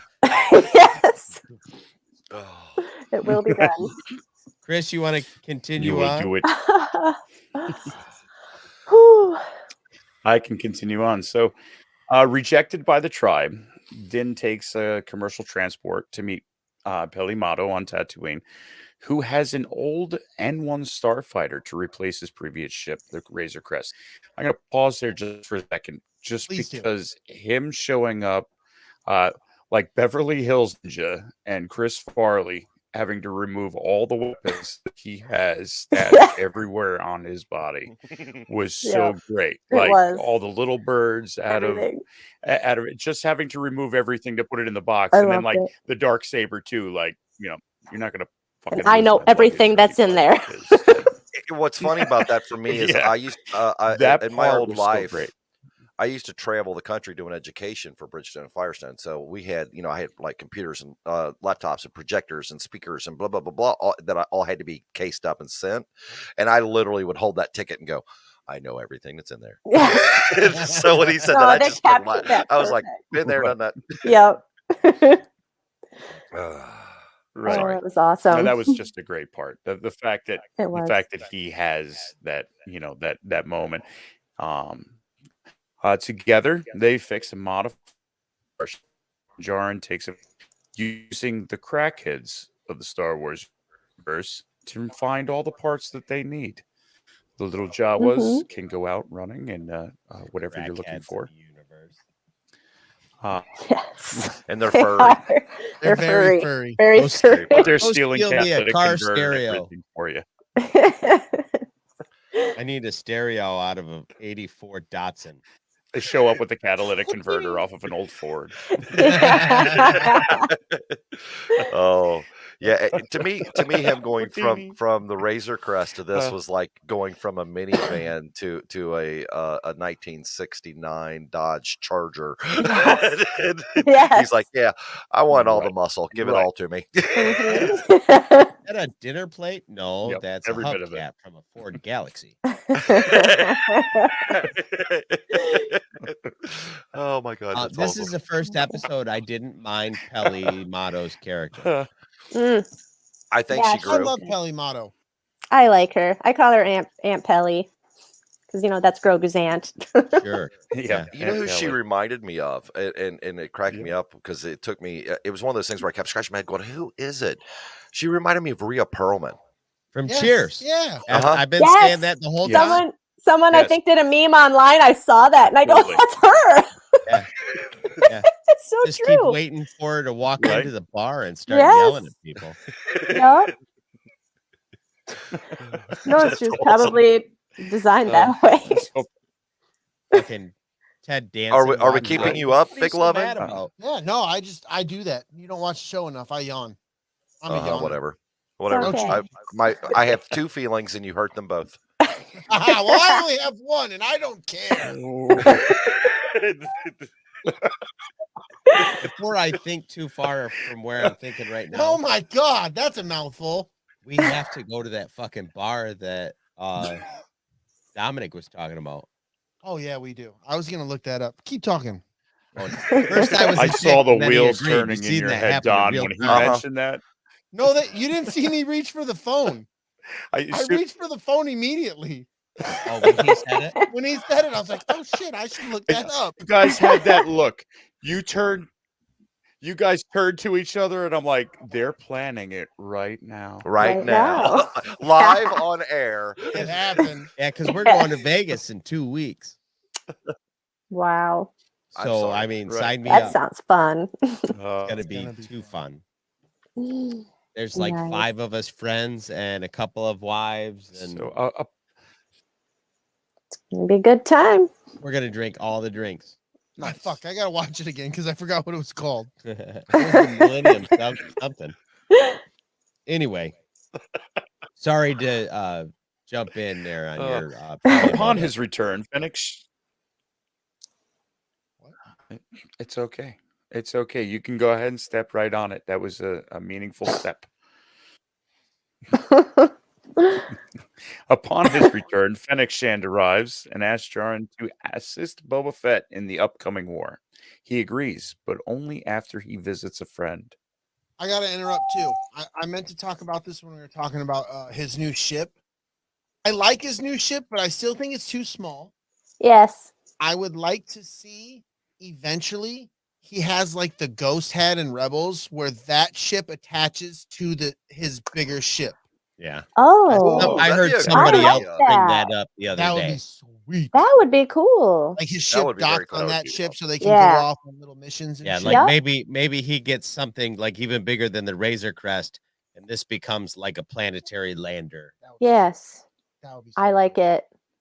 Yeah, Yes. because the thing I keep thinking is, so he's not going to do bounty hunting anymore. Obviously, you can't do that with that. Where is he going to sleep? How's he going to have money to pay for lodging? And Yeah, where do No. you go pee on a ship like that? yeah, Go in your I suit. know. It's in the suit, man. They don't wear suits. Well, He I does. guess he's wearing a suit. Yeah. Grogu doesn't. Because at He least ain't the even got Razor on Crest underwear, had I an bet. evac unit, so So like he could do that No, there. we're But thinking too much. let's Stop. take a moment to Stop. appreciate the fact that all Yoda hugs are pantsless hugs. Yes. All right, Hmm. I'll accept it. They are. okay, Here. cheers. Moment of This is the silence for way. that. Yeah, This is the way. This is the This is way. the way. So yeah, I wasn't sure about the N1, but it's kind of grown on me. Seeing him have so much fun and flying really fast and stuff, I couldn't resist. If he likes it, I like it. There you go. I thought it I was liked it a super lot. cool. He got into it with the cops, and they asked Yes. one too many questions. He's like, gotta go. That was so I love that. Every time he gets into those interactions, he's like, I'm gonna I get out of almost here. now wished, if not now after hearing you say it, I almost wish that he would have just said, "Okay, gotta go." Right? Yeah, and that cop's like, I don't want to do the paperwork. do Right? you?" Right? I love John, Captain Carson. Do you want to do the paperwork? Oh my god, That was so awesome. That was good. this is my look that says I've laughed so much I have a headache. Yeah. Oh my We're gosh. halfway home. So, chapter 6. This is my favorite episode of the series. Yeah, because it's a mind fuck of a twist of a title, man. It does fuck your mind a bit. Oh, Yeah. Like this much. Mm. I was thinking more like At this. least. That's not enough. It's at least one of No. them fire starter logs. Uh-huh. With the red and the yellow, and you light Fire the spray ends. logs. It's about this big. Fire spray log. Light the ends. Fire spray log. Yeah, you like. See, we know that's how big the idea was. Light Wavelength logs. the one end, and it takes out a whole group of bikers. Jesus, man. I am so glad that you went like this and proceeded to describe a fire starter log versus what I thought you were going to go do. That's for after 10 o'clock. He never talked about his dick in absolute, guys. It's a bit early. It's like the old joke. I caught a fish this big. It was huge. All right, favorite episode: A Stranger in the Desert. This one was a Filoni joint. Yeah. Oh, so good. Ugh. Cobb Vanth, Marshal of Tatooine's Freetown, formerly Mos Pelgo, confronts and shoots Pike Spice Runners. It was the total boss move Oh, yeah. to get them to leave the drugs, take the Mhm. money, and then just kick the drugs over. Mm-hmm. I loved it. Yep. Din Djarin flies to a forested world. I don't know what that means, but they Forest. wrote that word. And, Forested? It means a giant forest. It's a Forested. forested world. oh, giant forested. Forested There world. you go. I used my big I was- words. I Okay. I was reading the word for, That's like dead. as in before. That's on your forehead. A forested. Huh. Like, does that mean not settled yet? Fuck. Is that like a 5-head? Jesus, man. Where's your fucking Yes, a forested is when it Chick's love of hairline is like way back here. Lord, man. Anyhow, don't pay no attention to the man behind the microphone. Because he is a big dum dum. Anyway, Din Oh Djarin my flies to a forest. Don't give me that attitude. World to visit Grogu, and he's greeted by R2D2. And R2D2 shows him around for a quick minute and was like, while he's standing there talking, the big ant robots build him a bench. Yeah. And then as a dad would. He's that a like, oh bench? shit, a place to lay down. No, sit down. Yeah. Typical tired dad. He totally takes a Instantly nap. asleep. He takes a nap. Yeah, He's it's so been a long relatable. Exactly. Makes all the sense. I Ahsoka will Tano say shows that up. that part right there was the most R2D2 thing you could do. It's Oh just, yeah. there's a Yeah. bench over there, and he shuts down. Yep. That's it. I'm not going to answer any questions. Yeah, I'm Yeah. done with you. Yeah, I'm I'm done going to with wait you. for Ahsoka to show up. I only have half the map. Fuck off. That was What are you R. talking about? Oh, never mind. Never mind. That was R2's version of "I have spoken." Yes. Exactly. Yes. It was. Yeah. Right. This is true. So Ahsoka Tano shows up. Joker voice. Can we just skip to Ahsoka?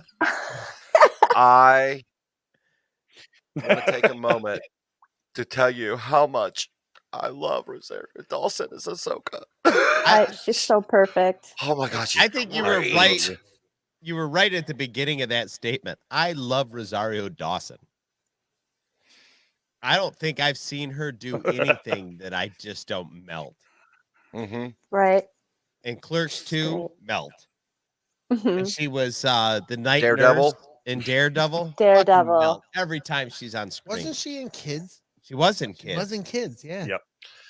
Yep. But I don't She know if you was in guys noticed, Kids, but in her yes. conversations, Yeah. she got that little Ahsoka giggle. She got the head tilt. She's I'm on she's got podcast it right all. now, honey. Sorry. Come back later.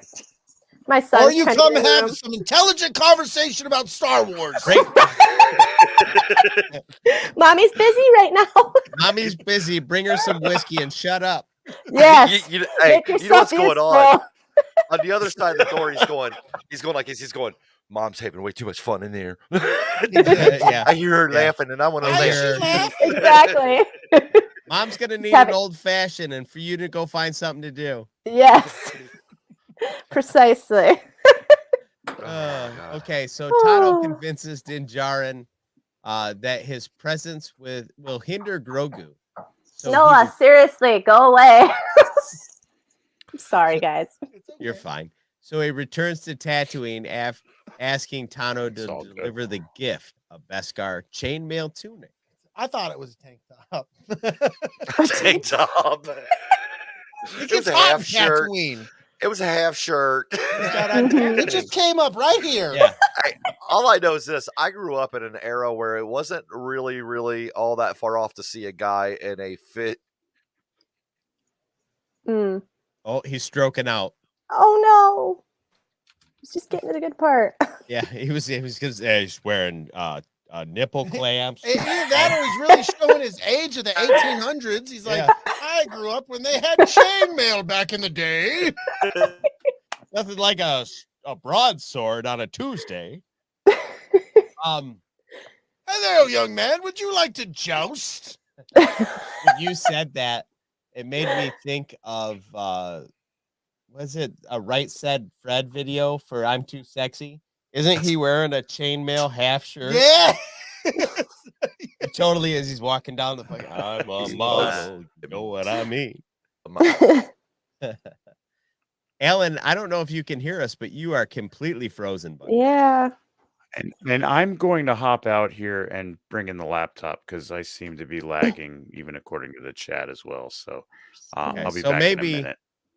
It's yeah. I don't know what's going on with the internet out there in the world, but it is It's internet. just getting worse. Shite.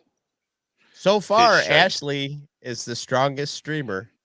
There you Yay. go, Ashley. If you make it through the end of the show like this, you win a prize. Yeah. Okay, let's do Well, it. You won't be the weakest link. Yeah, that's it. All right.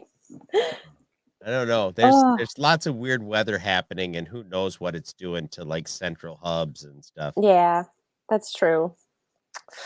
Oh, Luna Girl says there's a full moon tonight. Oh fuck, that's So that what might it be is. it. Backyard TARDIS, the pandemic has really affected my jousting time. You know, I was thinking that it really would. It would really be like, I'd like to do some jousting. Well, as a pandemic, buddy, you're like, You know, forgot. he's driving Alan's back. around. I want to say he's out in California. He probably just leans out of the window of his big key van With his locksmithing van, and he's got a joust, and he just like hits a biker, Just you know, random whoever happens people. to get in his way. This is Sparta. Is this better? Is this better, gentlemen? Yeah, you're great. yeah. I don't Okay, know what thank you. happened. You just like froze up mid sentence, and you were Mid just like, sentence. Yeah. you just didn't move. I was blaming. I'm blaming Big Lovin for it. What the fuck did I do, Alan? You're too fucking tall, and it's Wednesday. My height has nothing to do with this. My height Hey, out of That's this. what you Hey, always Don. say. Hey Don, Hmm. I need you to listen to me. Brady is not your friend. Brady is. If Brady were a flavor of ice cream, he would be pralines and dick. Oh my god! This is Sorry, awful. I watched Wayne's World last night. I've been waiting all day to use that. Pralines and dick, man. I love you, Brady. You know that, baby. I'm just. I don't playing know how I feel. Seriously, I think the show might be over. with you. That's it. I just got booted. I'm never welcome back. How about See you later. awful lot of dick in the chat? Oh. Oh wow. Friends we're getting on this show. Such good stuff. Yeah. Well, since you're not my friend, you want to read the next part of this Yeah, episode? non-friend. I would love to read this. Not friend. Oh, that would be great. You get a T-shirt made with like a pint of ice cream, and on the label it says pralines and dick. Oh my god. And then it Hey, says, have a Someone's got scoop. to do that. And then it Patent says, it. have a scoop, Sell it. non-friend. Hey, wait a minute, time out. Only instead of a bowl, it's a bucket upside down with the ice cream coming out. Oh, there you go. Yeah, baby. I'm making you all kinds of money tonight, man. We're gonna sell 2 of those shirts for real. And me and Don are Do it. going to buy them. I love that. Like when we do a new shirt, we usually sell about 6 of them, Yeah. and 3 of them are us. It's true. We're really just making clothes for ourselves. I'm getting paid. Yeah, I get an email at the end of the month, and T Public's like, "You made $8. Yes. We've won the internet." It's my $8. Yeah, it's my money.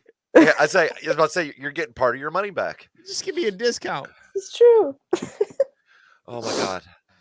Anyway, So let's talk about how Jedi Master Luke Skywalker has begun training Grogu, his first student, to use the Force.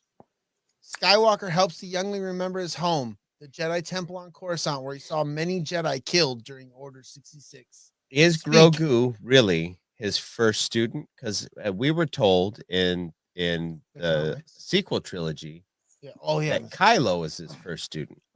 Yes. Lucasfilm did confirm it was Kylo as his And first student. They even subtly put in a line that said, "It's not so much like I'm teaching him; he's remembering. He's kind of Remembering. teaching me." Yeah. Yeah. Hmm. So I don't I've know how often that. wanted to know how old Grogu was when he entered the temple and how old he was at Order 66, because Oh, right. I'm guessing he had to have been like 20 something, like They said he was 24. 25, right? Well, he's 24, about 25. 50 now. When Mando found him, he was him and about 50. Anakin, him and Darth Vader are the same age. Yeah, Okay. that makes sense. Yeah. No, it's written like him and Anakin are born in the same year. So he would have been, Anakin would have been what, like I think 19? Joker voice is Joker- probably Yeah, gonna- Joker voice, knows you all know, don't you? he knows when Anakin became Darth Vader, he was like 24, 22, Okay. Yeah, I would say probably like 22. 22, 24, Yeah. if I remember correctly. Yeah, because wait, wasn't he 9 years old and then 10 years passed when we got into the Clone Wars movie or the Attack of the Clones? So he was 19 and then Clone Wars was over 3 years. Amanda says Anakin was 23 during Revenge of the Sith. 23. Okay, that makes sense. Okay. So- then- so then my- you can so the way- you can What I actually was- mathematically guess about where he's at then, because he's approximately 55 now, which is 5 years after that. So, And- so when Right. Anakin was 3, he was approximately 50. Okay. So man back that way. somewhere around Anakin or Grogu's 22nd, 25th year, whatever, in there Right. is when Order 66 would have happened. Right. So what got me thinking about that was, if he had been at the Jedi Temple since, he was a year or two or whatever, and he had been trained and learning this whole time, what if he's got like 20 something years of training in his head? Yeah, he should be a fully fleshed out Jedi somewhere in his head. Mm-hmm. That's what I think. Maybe not a knight, but right. Yeah. I literally just thought of this. Has anybody noticed the similarities in the fact between Grogu fighting and Yoda fighting? After they're done, they're both tired as fuck. It's not just Grogu. Yeah. Because after Yoda was done fighting Count Dooku, he's back to hobbling. Yeah, he's Grogu did get real tired. Yeah. I did notice a difference. I wonder if that's part of their species. Like species trait. It might be. Well, not only that, but that version of lightsaber style that Yoda uses, yeah, he would be exhausting. He has to because he has to use it to augment him for his speed and power and everything, amongst also using the Force to stop pieces of the building from falling on his friends. I love it when we bring our nerds over and we talk. Yeah, right. Yeah. This is the kind of things nerds talk about when exactly. Me and Don have always stated on this show, we're Star Wars fans, but we don't know all of it. We don't know all the books. I don't know. Yeah. We know it, and it's fine not to know it. So when you can sit there and give me this kind of knowledge, I'm like, yes, dude. Right? I love it. Same here. Yeah, Same here. We'll never pretend to be the ones who know everything. Me either. Yeah, me neither. I don't ever want to be like that. Did you guys notice though that Grogu didn't seem to get as tired this time around when he would use the Force? It took him a lot longer. It took him, Yep. So maybe his endurance is growing, which I would love to see. But like the act of killing that training droid really took it out of him. Oh, it did. He was kind of happy about it though. He was. The happiness wore off. He was a little tired. Then he was like looking at it goofy and putting his head down and trying to stand on his head. Yeah, he didn't like collapse right away though. Like you always saw him in season 1. So it shows there's been improvement there, which is good. Season 1, dude, he stopped that mudhorn and he was just like, yeah, he was done. Exactly. Yeah. Yep. And didn't wake up for a long time. A long time, exactly. So I'm going to jump ahead a little, and you can smack my wrist for it later. Right. But when he, oh honey, when he reached up right after he kind of calmed the Rancor, and he reached up and laid his hand on his little nose nostril area there, I literally out loud I said, "Boy, that's a Jedi move." Yeah. Yes. Yeah. Yep. I was like, that's a Luke or a Jedi move right there. All right, sorry. Go ahead. It's not trying to add on to my. It's not just that he connected with it; it's that he appreciated its existence for a minute, and that that's a Jedi he understands its nature. He doesn't look at it as this vicious creature, which actually a very loving, affectionate creature. So he really sees past that. He understands its nature. That's actually a Force ability, and it's a Force ability. Yep. That Anakin was really good at as far as animals are concerned. But not all Jedi have that. And so does Ezra, right? Ezra has a really strong ability to connect with creatures and stuff. With the Force wolves and stuff. Yeah. Laughing at the chat. Don't worry about me. Speaking of that, before we go too far from that, I cannot wait to see Ahsoka find Ezra. That's going to be huge. Isn't it? I'm excited for that. We could spend a whole show talking about the theories on that. I'm afraid. Hold on. We need to put a pin in that, and we need to do that. We just need to have a show one time, Star Wars theories. Oh, yeah. Yeah, I love that. I love theorizing about Star Wars. Just that would be theories cool. like just whatever your heart's desire. Yeah. Because I have a feeling when she finds him, he's going to be a dark Jedi. Ooh, I haven't heard that one. In a different place. He's been think about it. He was tapping into the dark side through several episodes, and then he spent all that time with Thrawn. You think maybe I'm not saying he's going to be a Sith, but I have a feeling he's going to lean towards the dark. He's going to be a dark Jedi. She's gonna find him, and then maybe maybe have he'll to be a pull him gray back Jedi. from the edge. Well, I think she's the perfect definition of a great Jedi, even though She Lucas is. says there is no such thing. Right? Oh, but That's she definitely bullshit. is. Now Chantel Yeah. is leaving On to for go that watch show. one of my shows. Wait, what? She's leaving because it's time for her to watch one of the shows that me and her like, and she gets to go watch it. And I She don't. goes to watch it with her mom, bro. I know. I'm just saying it's bullshit. That's not bullshit. Oh, Resident Alien. I've been wanting Yes. to check that I out. haven't Oh, it's seen it so yet. fucking good. Is it? Okay. Yes, Alan Tudyk is just a treasure. And what is that on? How could I watch that if I wanted to watch it? Sci-fi. You can Sci-fi? download the app for free on whatever you want to watch it on. Okay. All right. Add that to my list. It's awesome. Cool. It's one of the best shows I've watched. Like it makes me laugh all the time. Yeah. I have to thank Chantel because for me, the one that she turned me on to was Ted Lasso, and I love that show. Ted I think it's Lasso's one- so fun. I think it's one of the best Lasso. shows I've ever seen. I I've seen love on TV, it. and I can't tell you how long. Same. The writing is so good. Now the woman that plays, forgive me, I can't remember her name, but the woman that owns Rebecca? the football, Yep. yes, the football team. Yeah. I find her just absurdly attractive. And I was sitting there with one of my friends the other night during the Super Bowl. She was on a commercial. Yeah, I And- saw that. Yeah. And my friend looks over, she goes, "Man, is she pretty?" And I said, "Let me tell you about a show called Ted Lasso." I watch her all the time. She is awesome. She is so adorable. Hi, Dragon. Welcome Dragon back. buddy. It's about fucking time. I'm glad you got your shit together. We missed doesn't you while have you were his- gone. I hate this. You're at about 15 I might frames take per it to bed. second right now, buddy.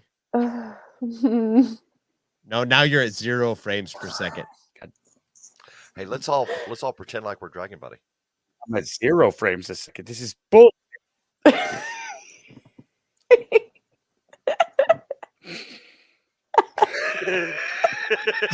He's giving us the finger. We love you, DB. All right, I'm going to get the laptop. Fuck this goddamn desktop. I thought that's what you were That's doing what you 6 said you minutes were do- ago. And then he dips out so we can't hear us bitch at him. Yeah, we can't even yell at it. Oh. That guy. 0 Uh. frames per second, but still holding the Snickers. I love it. Oh, that's great. Thank you All so right. much, guys. Fett and his allies discuss their manpower shortage, and Din travels to Freetown to enlist Vanth and his people. After Din leaves, the hired gun, Cad Bane, So good. arrives. I lost my shit when I saw that hazy silhouette in the desert. I knew immediately. I couldn't believe it. Yeah. Fucking Raiden walking in from the desert. It was so dope. Yes. I, Let's do it. Oh, it was another one of these. yes. Yeah. I was Did, like, did no you guys have effing major Clint way. Eastwood vibes? Oh, yeah. Oh yeah, Major big Clint time. Eastwood vibes. I have Major. major badass vibes. Now, Yeah. Well, that's what I said. I get from what I heard. Touche. From That what I whole- heard on the interwebs, he's not actually modeled after Clint Eastwood. No, he's There's all that another stuff. character on The Good, the Bad, and the Ugly that he's specifically modeled after. Ah. Bright Eyes. Is it Bright Eyes? Yeah. There's that. It's that hat and the duster look and like Mhm. all the way down. Like Yep. that's that character. Okay. Yeah, but that walk when he was coming across the desert, I was thinking, oh my God. Yeah. I don't even like westerns, and I got. I don't excited. either, but they're making me want to watch them just so that I can appreciate these shows more, because So- they're such heavily influenced by them. So here's I the fully thing. I'm going to expected tell him you. to say, go ahead. I'm I'm sorry. going to tell you about westerns. They're a thing that is best revered from a distance. Mm. There are probably 3 or 4 that you need to see if you've never seen them. I'll Right. agree with The that. good, the bad, and they're, the ugly. they're more modern. Hang 'em high. Hang them high. Okay. Anything that stars Kurt Russell. Okay. All right. Am I wrong? Good. Am I wrong on that one? No, No, no. the good, the bad, and the ugly. Mhm. Mhm. Tombstone specific. Yeah, Tombstone is wonderful. Yes. Tombstone. Okay. And I guess when It I says a say Yeah. 5-star. when I say westerns, I'm talking more like the cheap spaghetti westerns that Yeah. they would write up in an afternoon and then go out and shoot in the desert over 2 or 3 days. And they're just unwatchable, some of them. I would say True Grit Oh yeah, that's a good one. Hang I've 'em not seen High. that one. and Tombstone are the three Tombstone. that Okay. Tombstone is as close as you can get to a perfect movie. I Really? feel like those movies, though, are Western inspired films. More Hang 'em than High they is are. Hang 'em High is a Western. Here it is. I found it. Cad Bane was inspired by one of the greatest spaghetti Western actors of all time, Lee Van Cleef, and his character Angel Eyes from The Good, the Bad, and the Ugly. Everything from his mannerisms to the way he dressed was used as a foundation for Bane, and it was created using Bane's distinctive voice for the Clone Wars. Actor Corey Burton specifically modeled it after that dude's performance. Now, Awesome. Cobb and if Vanth you is look- more Clint Eastwood. Yeah.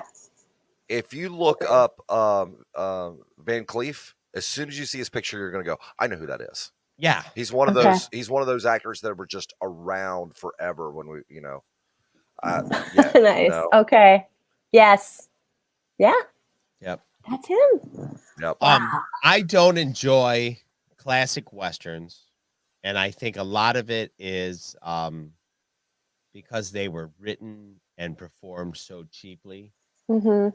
Well, they were definitely cheap to make, and Yep. yeah. They were full of cheesy tropes and damsels in distress, and If they're good, if the Western's good, it's great. If it's not, it's bad. It's like there's no in between.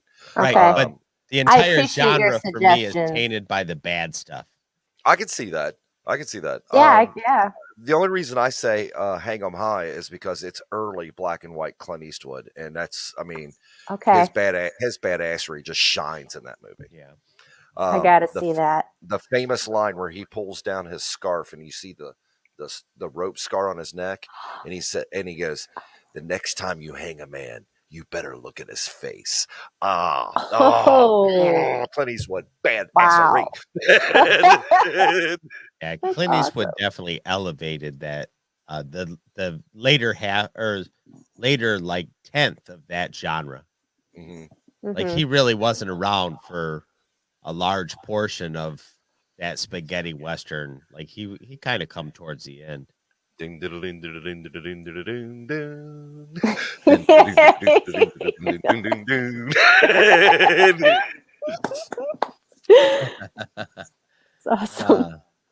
So, like you say, Cad Bane comes out of the desert, and there's an altercation between the sheriff and the deputy. Hold sheriff. on. Greatest meme on the planet.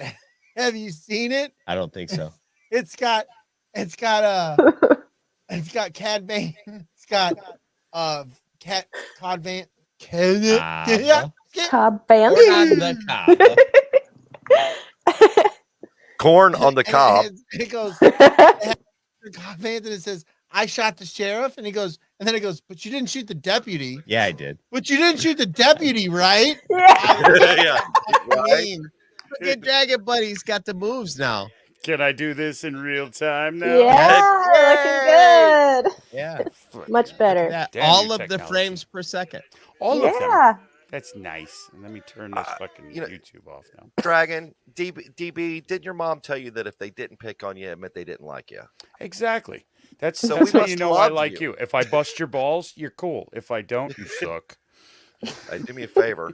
Keep your hands off my balls. Oh my goodness. I'm just busting them. Maybe give him a little flick. You You know. There can't, you go. No, you can't no. hand That him hurt- to the that man hurts and then even tell him worse. not to touch him. Here, hold these. Don't touch them. I don't want to hold it. Oh, this is gross. Try it. That's my favorite. This tastes horrible. Have Have some. some. That's what she said. Smell this. That's why I tell my wife, she's like, "Oh, that looks good. Should I try it or can I try it?" No, it tastes horrible, dear. It's terrible. Don't do it. You don't want I'm none. only- I'm gonna I'm only eat it eating because I this so brought you it. don't have to. DB, I don't know if you're ready to read this. Where the hell are we? We are in the Don't tell him. last cell of chapter 6. Okay, I will. Yes, I am right there. Following a standoff, Bane shoots both the marshal and his deputy. 2 pikes later bomb the sanctuary in Mos Vespa. Skywalker, bearing Jaren's gift, gives a choice to Grogu. Take the chainmail and stop his training, or take Yoda's lightsaber and be trained as a Jedi. Dude. Lot to I unwrap screamed, there. "You effing hypocrite, Luke!" No, Holy no, Sith, no. you You I think effing there's more hypocrite. to it. I think there's more to it. But get your magic pen out there, Big Lovin. Go onto YouTube and put in Shogun Assassin Baby's Choice. That sounds It really is- Oh familiar. to yeah, me. it sounds is familiar. exactly. Yeah. It is Absolutely. exactly where this Who came is from. going to Yeah. raise the child? Uh-huh.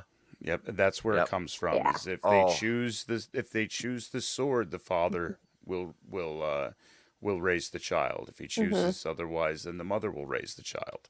Yeah. Yep. Very big choice. Very kickback to Kurosawa. Yep. Of the Okay. yes, absolutely. Yeah, Yep. this was Shogun Assassin was actually a culmination of 3 different movies made into one. It's called the Lone Wolf series, and it was Okay. overly bloody Japanese samurai, and God, it was so much fun. Great movie, Yeah. great movie. Yeah, I've been in saying America, that. I was about to say in America, it also had the name Baby Cart Bloodbath, so that should tell you what we're talking about here. Oh yeah.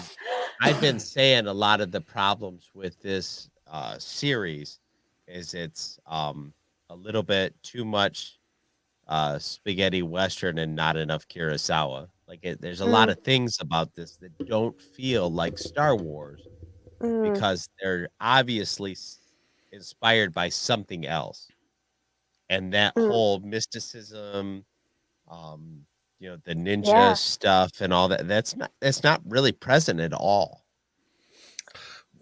I think that's also the setting, though, because one, we don't have Jedi on Tatooine at this time that we know of, right? It's Mhm. more Last and I Samurai think that- than it is, Yeah, I think the with it being on Tatooine and being a desert planet, it lends itself more to that Old West feel.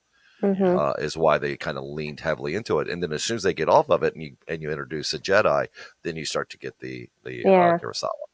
Yeah. That's just me. But I think that's why people connected so much with episode 5 and 6. No, it's because they were well written and linear and actually made sense from beginning to end. Now. Calm your shit, Alan. Well, no, I'm being honest. I mean, that's, if you think about it, what's the difference between the two? Production value, the way the story was presented, Mm. right? I And that it love started from, you could just show those two together and it actually tells you a story. Yeah. Oh, wow. Yeah, Who would have thunk it? I really like the story up to this point, and like DJ was saying last night on Rogue One Radio, where he said that it seemed like they all sat down and outlined this on a napkin. It's almost like they took the beginning portion of the season and wrote the whole script on that napkin, where the end of it had a lot more depth to it. Yeah. And that's my critique, and it's the same thing where I did enjoy this. Oh, I did but too. Don't get me wrong. the writing portion was very deep, and really laid out everything that was going on. Especially, episode 5 got more of the more of the in depth, and 6 was by far my favorite, favorite episode. Soon as you saw the figure in the desert, that shot, Yeah. that's Cad Bane. Like Yeah. instantly knew Mhm. exactly who that was. I was. Oh. I would love to have a poster of that shot, where you're seeing the edges of the Absolutely. building Oh, and that would be the way Yes. the sand's coming So and him walking. cool. Oh, yeah. Such a beautiful shot. Yep. In that moment, I told Brandi I was so happy we watched Clone Wars, so I got to appreciate that moment. Oh, yeah. Yes. Because Yes. when we were watching season 2 of The Mandalorian, I had no idea who Ahsoka Tano was, so I didn't get to appreciate that the way everybody else did.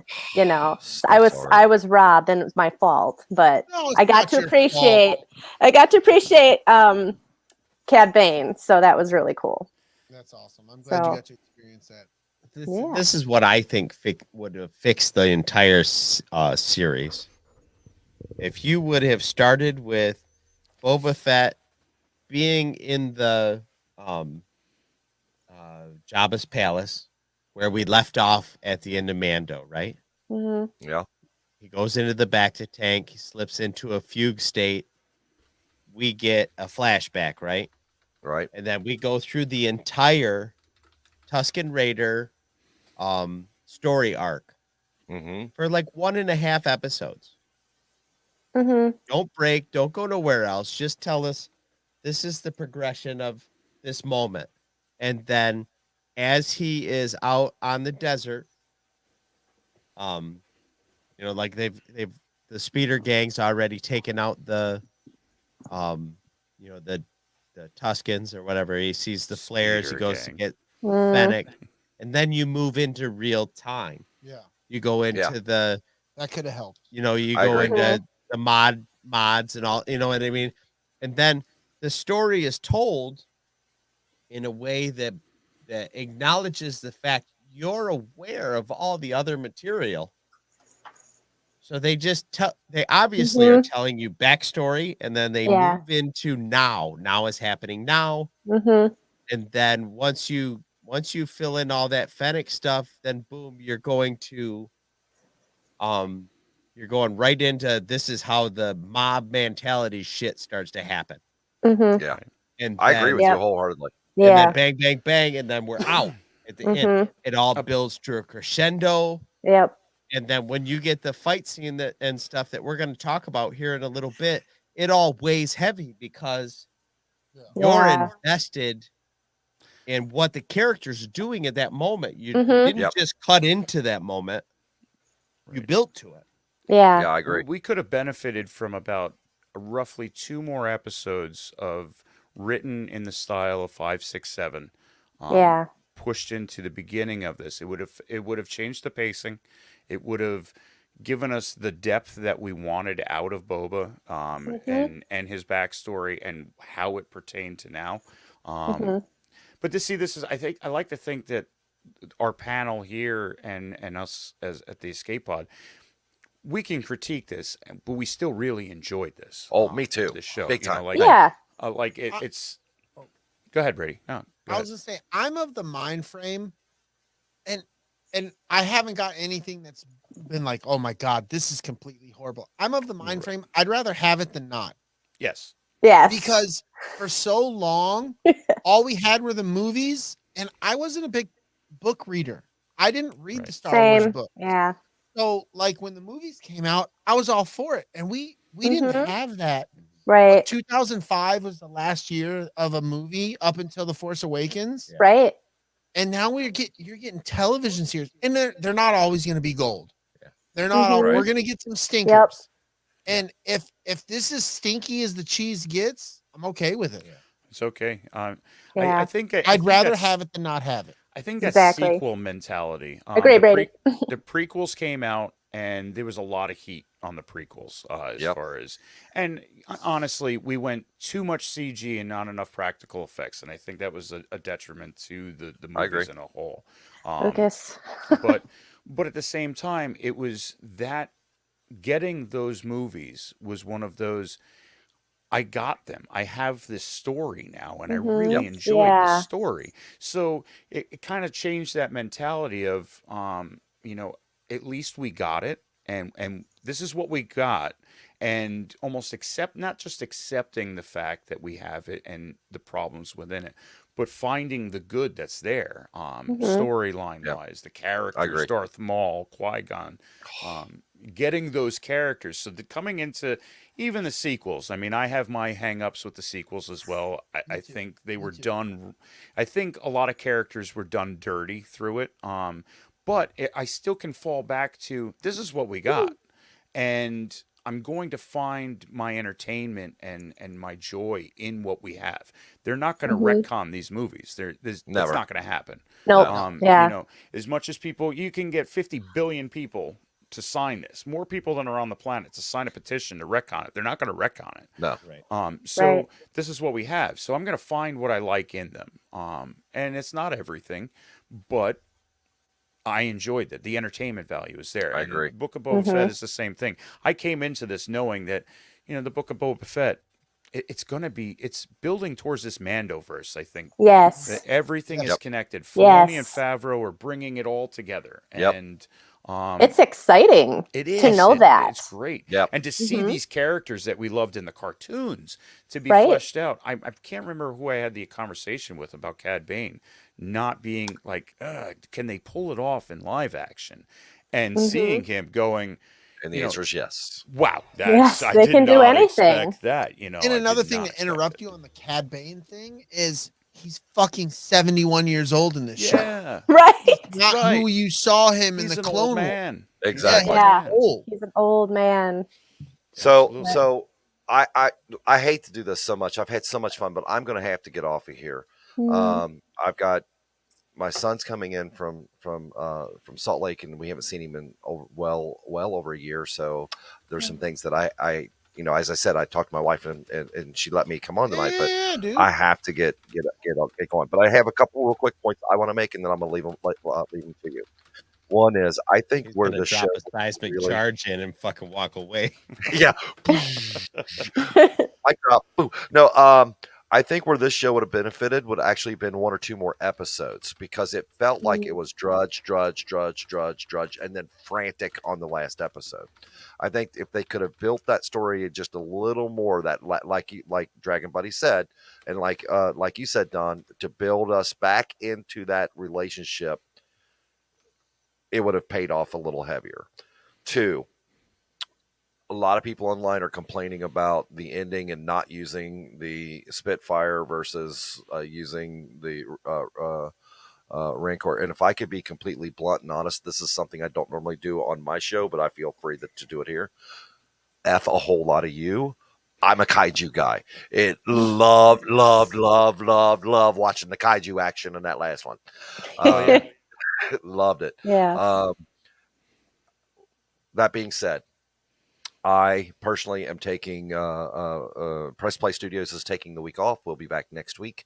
We have some big plans coming up. So Thursday night, Cool. I hope you guys come in and see us. I love you guys more than I could say. Big Lovin, Don, Dragon Buddy. He's not my friend. Yeah, we're not friends. He's my non-friend. Just remember that. I didn't say I loved you as friends. I said I Oh. loved you individually. Fair enough. Fair enough. No, I mean that because when Don I reached out, Don and I were talking, and he's like, "Hey, you're officially invited to come on the show." I get excited because I like hanging out with you guys so much. I really wish there was a way that you guys could hang out on our show more often. I know that life is what life is. You got family and kids, but that being said, it's an open invitation at any time. Ashely, it's an open invitation. If you see that we're doing something on our channel that you want to comment on, reach out to me. If I've got a spot for you, you're welcome to come anytime. Awesome. Love to, Alan. Thank you. And I'm gonna do a spoiler right now. The end of March, both Chantel and I are coming to the Escape Pod, and we're going to challenge the Escape Pod people to a trivia contest. Oh, fun! It's gonna be so fun. It's gonna be Lunar excellent. Girl's Oh, gonna I'm set up all totally the there for questions. that. Yeah. So I've got a couple of new programs that I've just gotten to build different style of trivia games. I'm gonna let Lunar Girl take a look at those and see which one she wants to use, and then she's gonna build them all. They're not gonna know, we're not gonna know, and it's just gonna be a fun time. And they're gonna beat us, and we're gonna love it anyway because DB's got so much in his head right now. I can't compete. So love you guys, appreciate you. I hate to keep saying it, but I gotta go. I'm gonna go Love you spend too, some bro. time with my wife and get some stuff Hey man, done. If you enjoy need- your wife. Yeah, absolutely. Absolutely. always. dude. And if you all need anything, you know where to find me. Awesome. Awesome. Pantsless And I mean hugs, that- buddy. I mean that from the Pantsless bottom of my heart, right? Yeah. Bye, Alan. Later, Bye, guys. dude. Bye. Peace, buddy. Bro, Love you. Rock and roll. That was awesome. that is awesome. Aw. Fucking cutting onions in this Yeah, bitch. Now we're just yeah. trying to go. I don't know what happened. Nobody makes me cry my own tears, man. No, man. Alan, son of a bitch. All right, without Alan, let's jump into. Oh my goodness. I think the Russians are in the chat now. Oh, with they are. words that What? don't make sense. Boom. Oh, yeah. Looks Lunar Russian. Girl, if you could Lunar smack Girl. a bitch with a wrench, that'd be great. Somebody get him. Uh-oh. Oh, here we go. All right, the Goodness. cat is on it. I didn't Holy even have fuck, to is say the anything. Podfather here? He Yeah, is. Scuttle Daddy. Nice. Scuttle Daddy. Oh, hey, I'm Ro. calling him the Podfather. I don't care what you say. We got to get him a Scuttle Daddy Podfather. shirt Yeah. and take it to Scarif. He never took a break. Go pee. Yeah, I'm going. Brady's going to go pee. Okie dokie. Okay, we all have to wait. Ashley's like, no, we don't. All right, chapter 7, the grand finale, the high poop. In the name of honor. Yes. Now, there is some people who have feelings about how this ended. Fuck And 'em. you tell him. Yes. You tell him, Ashley. Yeah. Now, the only thing that I will say is the first couple of episodes directed by Rodriguez. Not a lot of people's favorite stuff. Mm, The finale directed by Rodriguez. mm-hmm. So I think we have a common theme here among fans. And I'm not bitching. I love the show. Mm-hmm. So my critiques are minor, like quality of life things. Let's call it. Yes. Yeah. But overall, I enjoyed the show. Mm-hmm. There are some things that we go back to in this episode that feel different than the 3 episodes we just talked about. Right. Mm-hmm. Because we got some stuff with like Dallas Bryce Howard Yeah. and Filoni and Favreau, and those had a feel that is, in alignment with the feeling that we were all hoping we were getting in this show. Right. Mm-hmm. So we go back into the Rodriguez verse, I guess. And Yeah. once again, I'm super minor critiques of There were aesthetic little hang-ups. John, choices. I honestly think that you and I are going to be on the same page with whatever criticisms you're going to come up. I'm probably going to go like, yep. Yeah, Yep. so super minor. It's very No. minor. Yeah. But anyway, Grogu chooses Din Djarin's chainmail, and R2-D2 flies him to Mato's hangar. This was a wonderful fucking moment. I screamed, it's an X-Wing. It's Right? coming! When the X-Wing comes in, she thinks it's the fucking it. cops. Yes. She's like, put it out. Hide that! Put it Hide that! Hide the Put that fucking away! plane. Here they It was so are. perfect. Nope. Instead, it was just Uber 2. It Yeah. was R2 running the Uber service through the Outer Rim. Can we Yep. talk about how fucking hilarious it is that Luke, there was no way in hell Luke was coming back to Tatooine Yeah. to Yeah, drop Grogu off. He sends R2 Nope. to do it. yeah. Like, I'm not going back to that. I'm I not hate going back to that sand. shithole. My dad hated sand. Right? It's just the worst. So typical That Skywalker. planet sucks. Mm-hmm. 2 Yep. suns, all hot, dry balls. Gotta go. No ocean, all beach. Right. No ocean, all beach. Yep. I thought it was super interesting too. Like R2 didn't have shit to say. He's like, "Yeah, baby, here's the baby. I gotta go. I gotta go. Right. This is Grogu. His name's Grogu. Right? And she's like, I don't like I that. don't like That's that a name. terrible I don't like that. Which is a great throwback to Lucas's actual reaction Yes. to Grogu. Yes. That's a terrible Oh. name. What did Right. people You didn't hear expect about to that? name him? Bob? Yeah, Jeff? when Jeff? they told George Lucas what the baby's name was, he was like, "That's a terrible name." Yeah. God, That was I, the initial I didn't reaction. realize that. Really? Yeah, so they threw that into this episode. It was a nice callback. Okay, okay. That's what that's about. Awesome. Bane and the Pikes confront Fett. That scene was all right. That harkens back to your old school like spaghetti westerns. They're like, Mhm. "Oh, we're hanging out in our place. Oh shit, the bad guys are here." Mm-hmm. Right. So I thought you Shan, said they couldn't sneak up on us. yeah, there's Yeah. a whole conversation about should they go back to the base? Should they The stay security of where here? they're at. Yeah. Yeah, Yeah. They won't be able to sneak up us on a. And then the steer. robot comes in like, no, fuck! They're Not fucking here. Shit the shit out of me. Calm, hey, mate. Let the noise. Let them know you're coming. So this is the thing I'm wondering: And I, once again, I don't like Westerns, so I wouldn't be able to tell you. Mm-hmm. Is there a famous Western that this entire scene is modeled after and we're supposed to know better and we just don't? I don't think it's like an actual Western other than the trope of of a Western. Mm-hmm. All Westerns where, they're the They're holed the up last in a stand at cottage.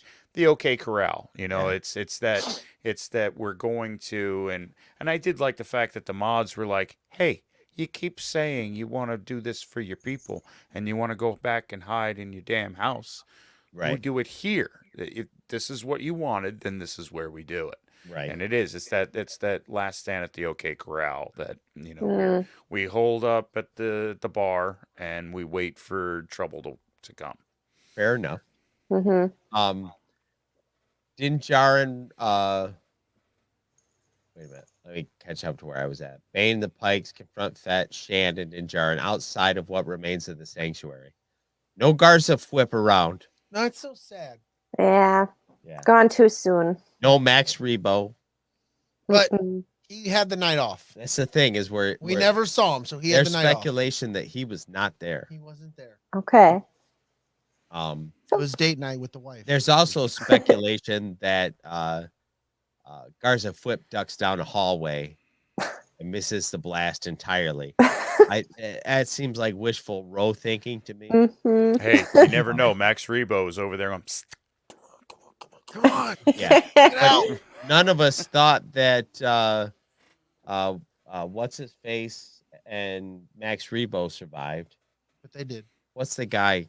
Fuck him. Why am I the Quillick that took over? Oh yeah. Fuck. But Bib Fortuna? Yeah. Oh yeah. I don't even smoke, and I smoked that away. Anyway,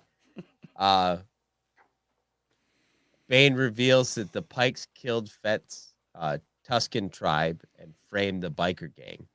So at this point, like, Boba's pissed and kind of feels weird about murking an entire clan of fucking bikers. Mm-hmm. He's like, Like, I did that. That was me. That That was me. immediately goes, well, they beat up that moisture farmer, so fuck yeah, they those did guys." hit that Right. guy. Mm-hmm. They stole that guy's beer. They were mean to that kid in the bar. I've seen it. The other crime families betray Fett and attack his soldiers throughout Mos Espa. Which we all saw coming. We all saw that coming. I'll tell you what, I saw the Clatoonians. I figured the Clatoonians would be the dog race.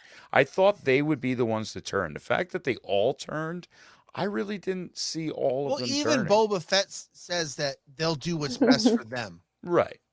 Mm-hmm. Thank you, Oh, Ro. thank you, God. Thank you, Ro. Thanks, God for Ro. Oh, you.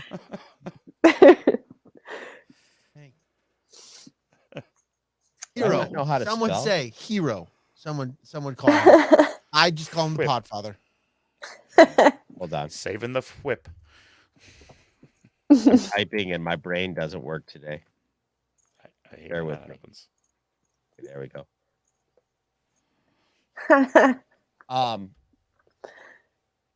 So anyway, like I said, the other crime families all betray him. Like like you guys say, I expected a couple of them to do, and I expected like some of them to come up from behind and be like, "Well, we're with you, Boba," but that is not what fucking happened. Like, he literally has no friends. Mm-hmm. Fett and Din send Shaz's major domo to distract the Pikes, allowing the pair to attack their groups, though they are soon outnumbered. I love that. He's like, "Hey, I'm gonna write some shit down. You go out there." That was and say cool. it." That was perfect. And know he's what? like, "These are my terms." Nothing, bitch. I ain't got no terms. Boba says he will give you Bofa. Bofa D's nuts. Boba Oh, D's nuts. That was the Whoever funniest thought- meme I saw come out of episode 7. that was great. Who would ever thought that Boba was such a poet too? I mean, Right. he had that pen in his hand for like 10 seconds and he wrote this beautiful poem. The desert sands will flourish once more with the bodies of your dead or Right. something. Right? It was some awesome. poetic shit. Yeah. It was. absolutely. this scene with the Major Domo, I was like, oh, that reminds me of what was that movie with the dude that played the Joker in The Dark Knight, where Heath Ledger. Yes, Heath Ledger, where he was like the speaker for the jousting guy. Oh yeah, Oh, that was Alec Tudyk. Oh, yeah. The Yes. Oh, the ah, Knight's Alan Tale. Tudyk's Knight's character. Tale. you A win. Knight's You Tale. win. Knight's Tale. yep, Knight's Tale. Such a good Love that And- movie. And he's That's out a good there one. just waxing ecstatic about just absolute fucking nonsense. Yes. This guy comes out, he's like, you will suck both of these nuts. That was so I funny. can't believe I said that out loud. Oh no. There's a moment there was like, well, I guess I'm gonna fucking die now. and That and was great. the pike is like cocking his gun. He's like, well, I'm gonna fucking shoot you. I'm about to kill you. That was the one too many words you said. Yes. Yep. Freetown citizens and the cyborgs arrive to save the pair, but the group are overwhelmed again by two shielded Scorpionic droids. Model arrives with Grogu, who helps him destroy one of the Scorpionics while Fett Rancor destroys the other. The Freetown people show up in the fucking slowest speeder. Listen, that was a 65. They started on the It right had a after Cobb got four-cylinder. shot. You don't worry about Yeah. that. It had a 4-cylinder automatic, and it had one bad spark plug With 30 fucking people in with there. 30 people on it. It reminded me a lot of my car in high school. Yeah. Cobb got shot, and they're like, "Get in the car. We're gonna go help We're him before going." everything Like, happens." I half expected the driver to go, here.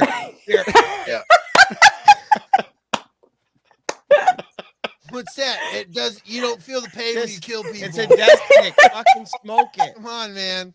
Guy in the back's like, "We need to slow down, man." Yeah. Dude, that's the last one. You're giving him our last one. But once again, that's exactly the same kind of stuff that people bumped up against early on, is like through this slow ass speeder chase through town. Somebody's like, why? Like when we watched Luke drive a speeder, like that fucker floated. Yeah, it was. Yeah. It was scooting. These dudes are Mhm. driving through town at like Mach Yeah. 0.02. I didn't read the Arabesh speed signs, so I Yeah. didn't know that. I didn't know. The one guy sticking his leg Is out that a the residential? side, like pedaling it like Is that a skateboard. residential? It might be 25. If it's residential, It's a residential it's area. 25 then. And you can't, even if you're in a high speed chase, you still can't got go over 26. No, you hit Every- 26. Pull over. Yeah, the local cops. Yeah, We ain't having that bring shit. it over. We ain't having that. Shit. Bring it over. You're gonna get blasted. Tell us about the Transformer droids. The Scorpionic droids? Yeah, you don't remember that? There was a Transformer named Scorponok. Oh, I didn't know that. I do totally. Way old school, generation 2, I think. There was a giant, like green and purple scorpion that turned into a base. His name was Scorponok. So every time I hear that, I'm like, oh, it's a Transformer. I go full Mark Wahlberg. It's a Transformer. You guys Every want time one of my they cheeseburgers? Every time they show But- up on screen, he's over there more than meets the eye. Apparently, this is a design, a droid design Mhm. that was from the prequels that never made it Yeah. on screen. Yep. There were smaller it. versions though that made it in Yeah, Phantom the Menace. Droidica. But it Droid very design. much reminds me of a design that we saw in the Terminator movies, like around Terminator 4. Mm. There was a giant tank outfit that had the big Y-shaped body and the giant guns. I'm like, I've seen this before, and it's a completely fucking different thing. Back Probably then, were artists inspired does by it. mention that they're still faster than the Vespas. Way faster than the Way best. faster. Probably, yes. Good call. Those only work on water. They have power. They only work on water. They don't work on Is that a sand. Back to the Future Part 2 reference? Yes, it is. I love is. it. Good job. Right. Nice. Gotta have power. I love it. Oh shit. All right, where was I at? Oh no, we didn't talk about fucking Fett arriving on the Rancor. Yeah. That That- was awesome. I love that. That was freaking awesome. And the CGI on that was on Flawless. fucking point. All of If- it. Yeah. If you look at that CGI versus the CGI that they did on the twins, Yes. light years Yeah. apart. Oh, so Oh, much better absolutely. on the Yeah. It's Rancor. like a whole generation of CGI better. Mhm. Yeah, And I agree with that. Joker Yep. Voice had mentioned it at some point in one of the chats that it was based off of a silverback gorilla, and I was looking it up, and they did. All the movements were based off of a Ah. silverback gorilla, and if you watch when he's coming down with the fists and stuff, you can totally So see it. wow. I wonder if because when he was climbing up that building, it just was totally King Kong at that Yeah. point. Yeah, yeah, So it really was. that's a silverback gorilla. Interesting. The only Wow. problem I had with the entire animation of the Rancor, there was one scene where his arms looked unusually long. Mm. And I don't know if They've been like that, especially Sideshow collectibles.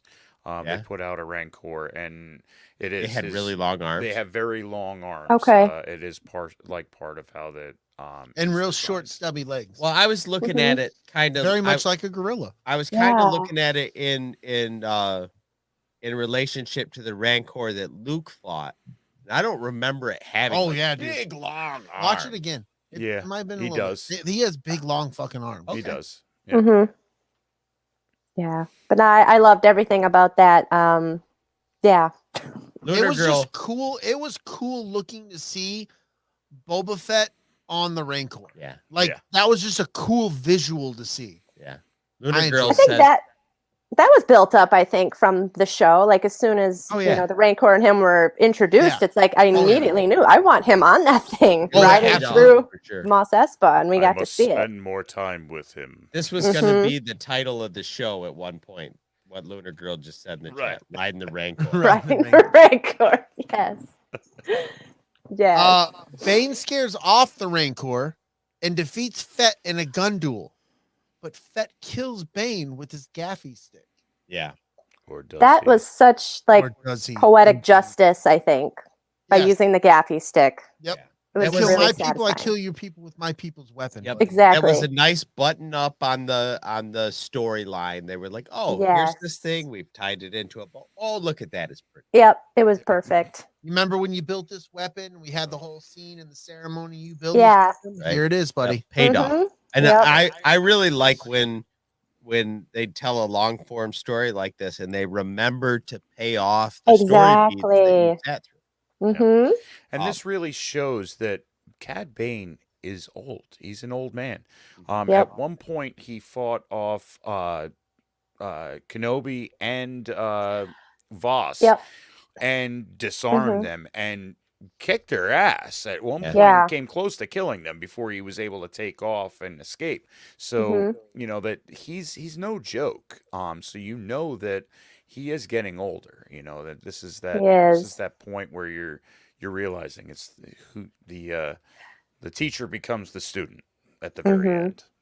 I've been or I've heard by many people though too that there is some kind of a beeping something or other. Yep. on Oh, you Yes, haven't Cad. I heard was it? about to say, guys, I don't think he's dead. agree I don't with you. think so It either. appears he And might I have lived hope through that. not. I hope he's not really dead because I want to see him again. Now that I've seen him in live action, I want more. He Yep. has a You life know? support system on his Yep. chest, You and see it it's a- blinking and it's beeping. It's Would they really beeping. show that and to us? it's a very overhead shot of that Mhm. beeping.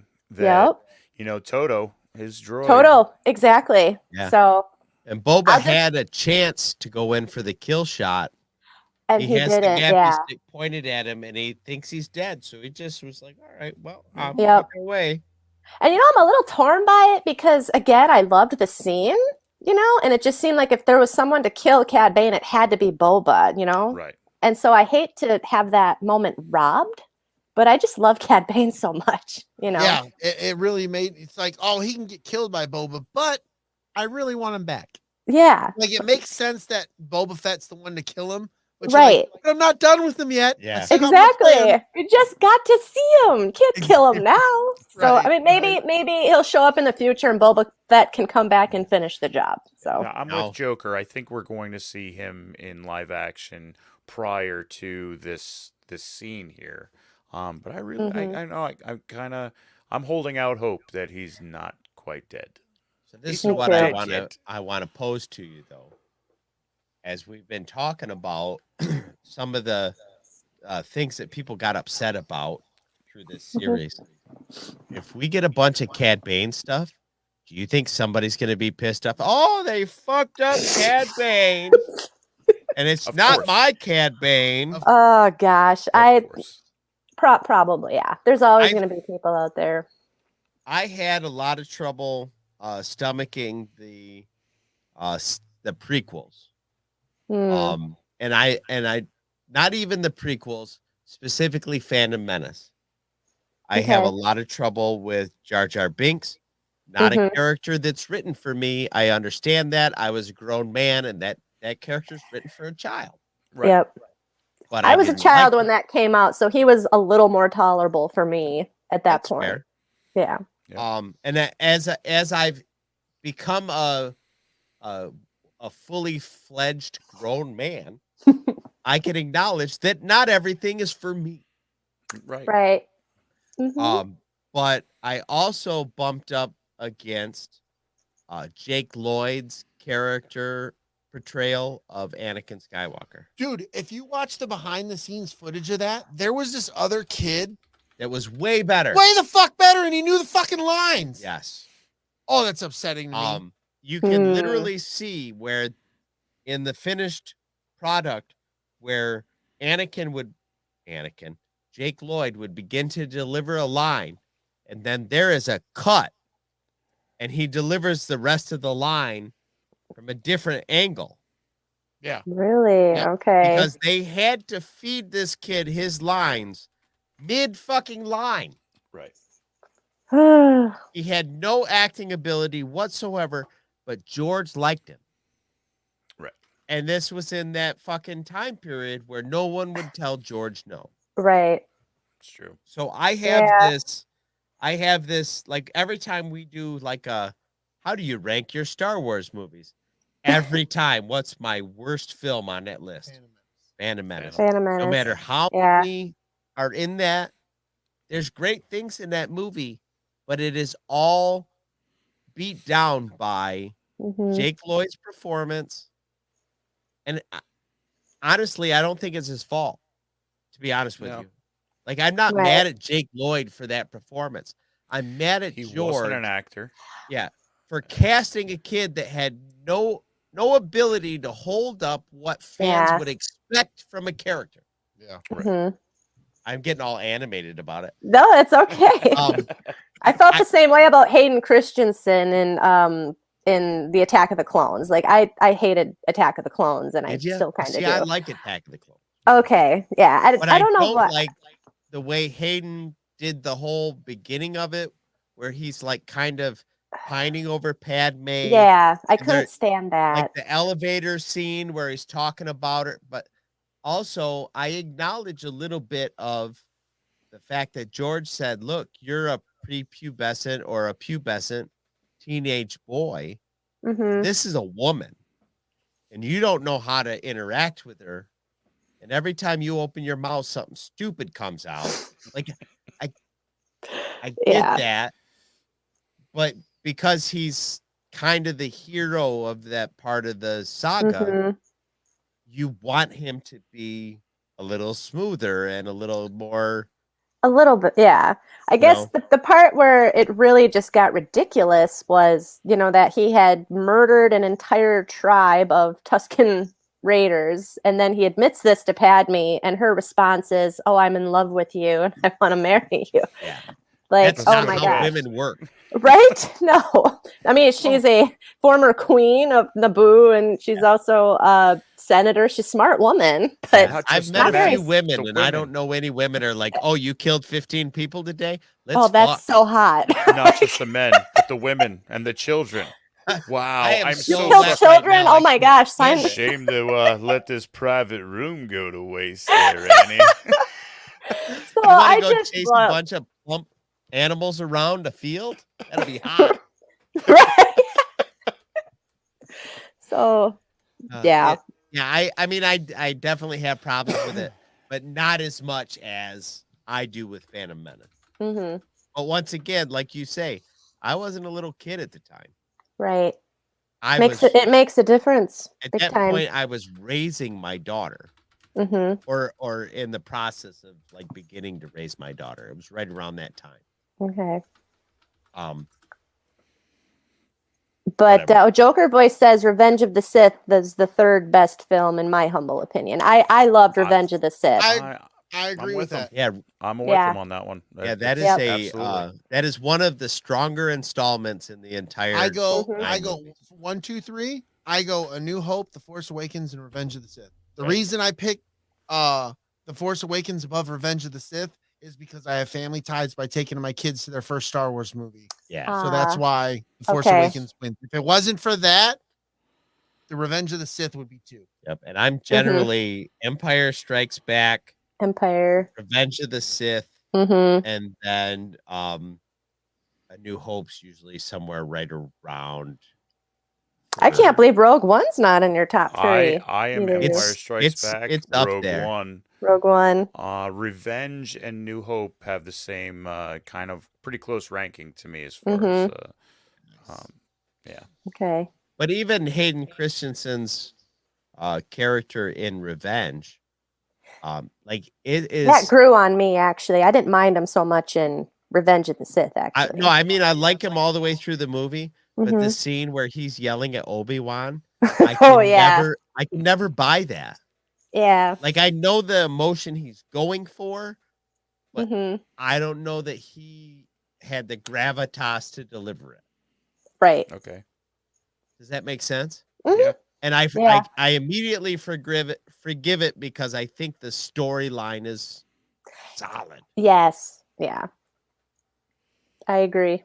But you look at the way Obi-Wan responds to that. You were my brother, and you're like, oh fuck, you Yeah. tell him. Oh You gosh. tell him, guy. That- Why are we cutting onions on Mustafar, Obi-Wan, you son of a bitch? How were their tears? It's too hot for Oh. tears. Yeah. Yeah, That was executed so perfectly. Ouch. I have derailed this show now for about 15 minutes. That's It's awesome. okay. Good stuff. Chris, you want to So- bring us home? We'll bring it home with Grogu lulls the Rancor to sleep, which ending its rampage, which was just So awesome. cute. He pulls the crocodile Oh. Dundee. Does. And I right to forgot sleep. about that. Right to sleep. Mhm. In Mos Eisley, Shan kills the Pike boss, Mayor Shaiz, and the other crime lords. As Mos Espa praises Fett, Jaren and Grogu fly away in their N1 TIE fighter. Later, Vanth is healing in Fett's back to tank as the mod artist prepares cybernetic enhancements to bring us RoboCobb. Yes. Yeah. That's hot. gonna be cool.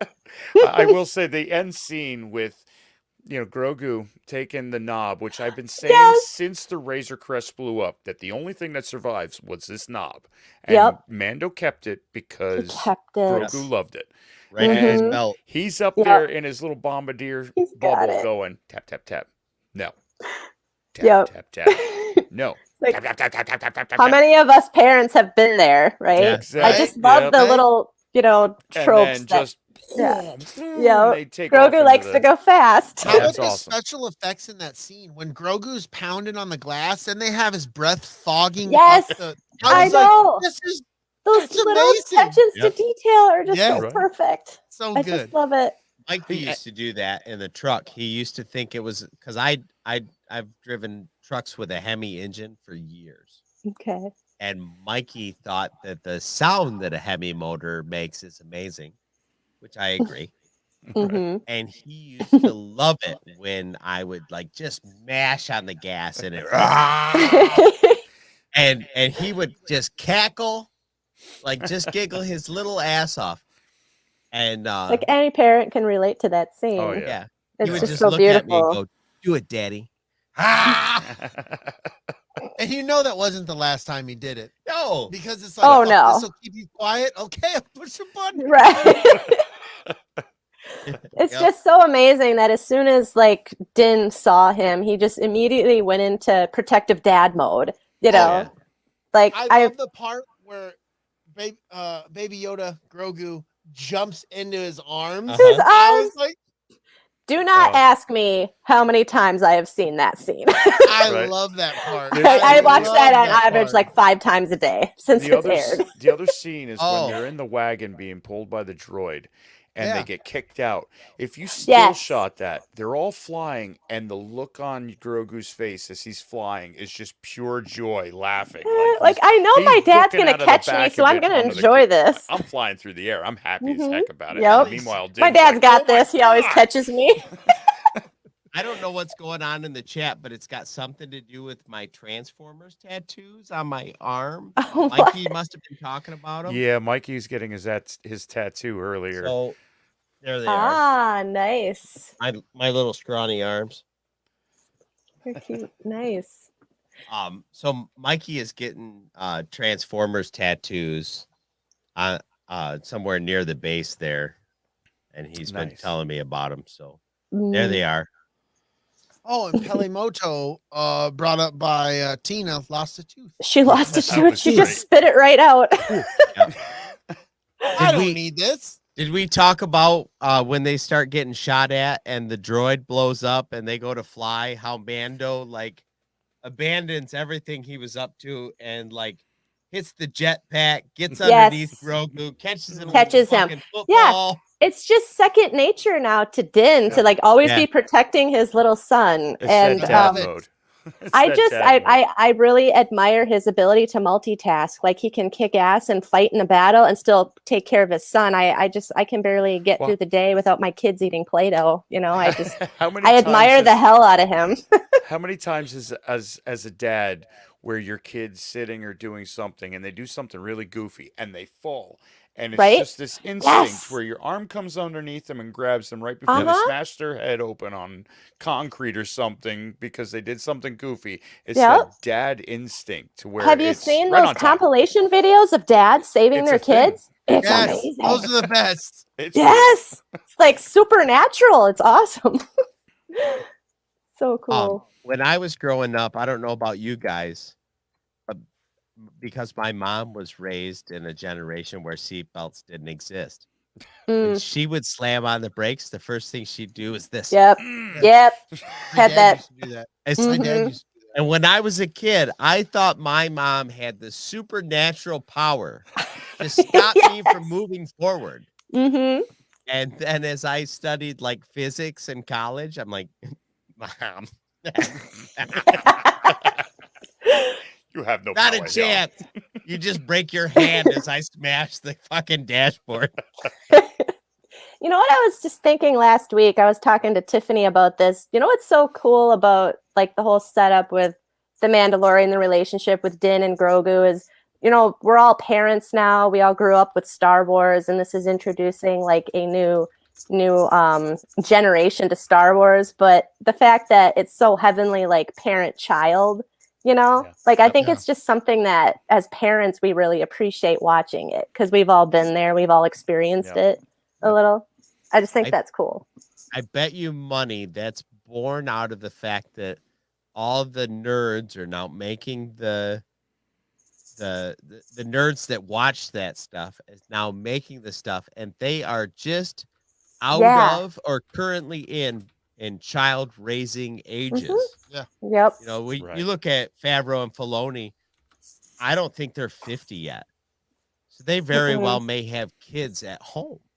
Yeah. Oh, I know. Yeah, I don't know how old their kids are, but I remember one episode, like a behind the scenes. Do you guys remember in the first episode of season 2 with the graffiti? When Yeah. I remember the graffiti.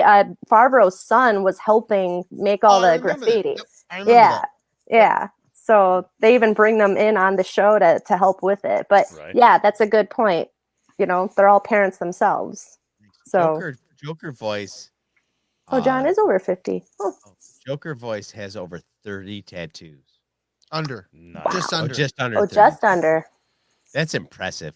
You know how much money that is? You know, when somebody says, "Oh, I got 900 tattoos," I'm like, it's not like I enjoy getting tattoos. I love. I would get them all the time if it. I could, but that's Mhm. so much I just fucking don't know. A money. lot of money. Just the one that I got on my back, which is pretty minimal. I think I paid $380 for. Oh, this Wow. one here, I got $600 into this quarter sleeve, and that's Yeah. why I haven't gotten any more. I got this one and this one in Oh, I like that one. $430 for the Whew. two of them. And Brady got one on the back of his arm. What did he get you for about $250 for that? Yeah, almost $3. Yeah, we were in and out of this tattoo studio in 3 hours. No, we sat there all goddamn day. You think so? The fuck we didn't.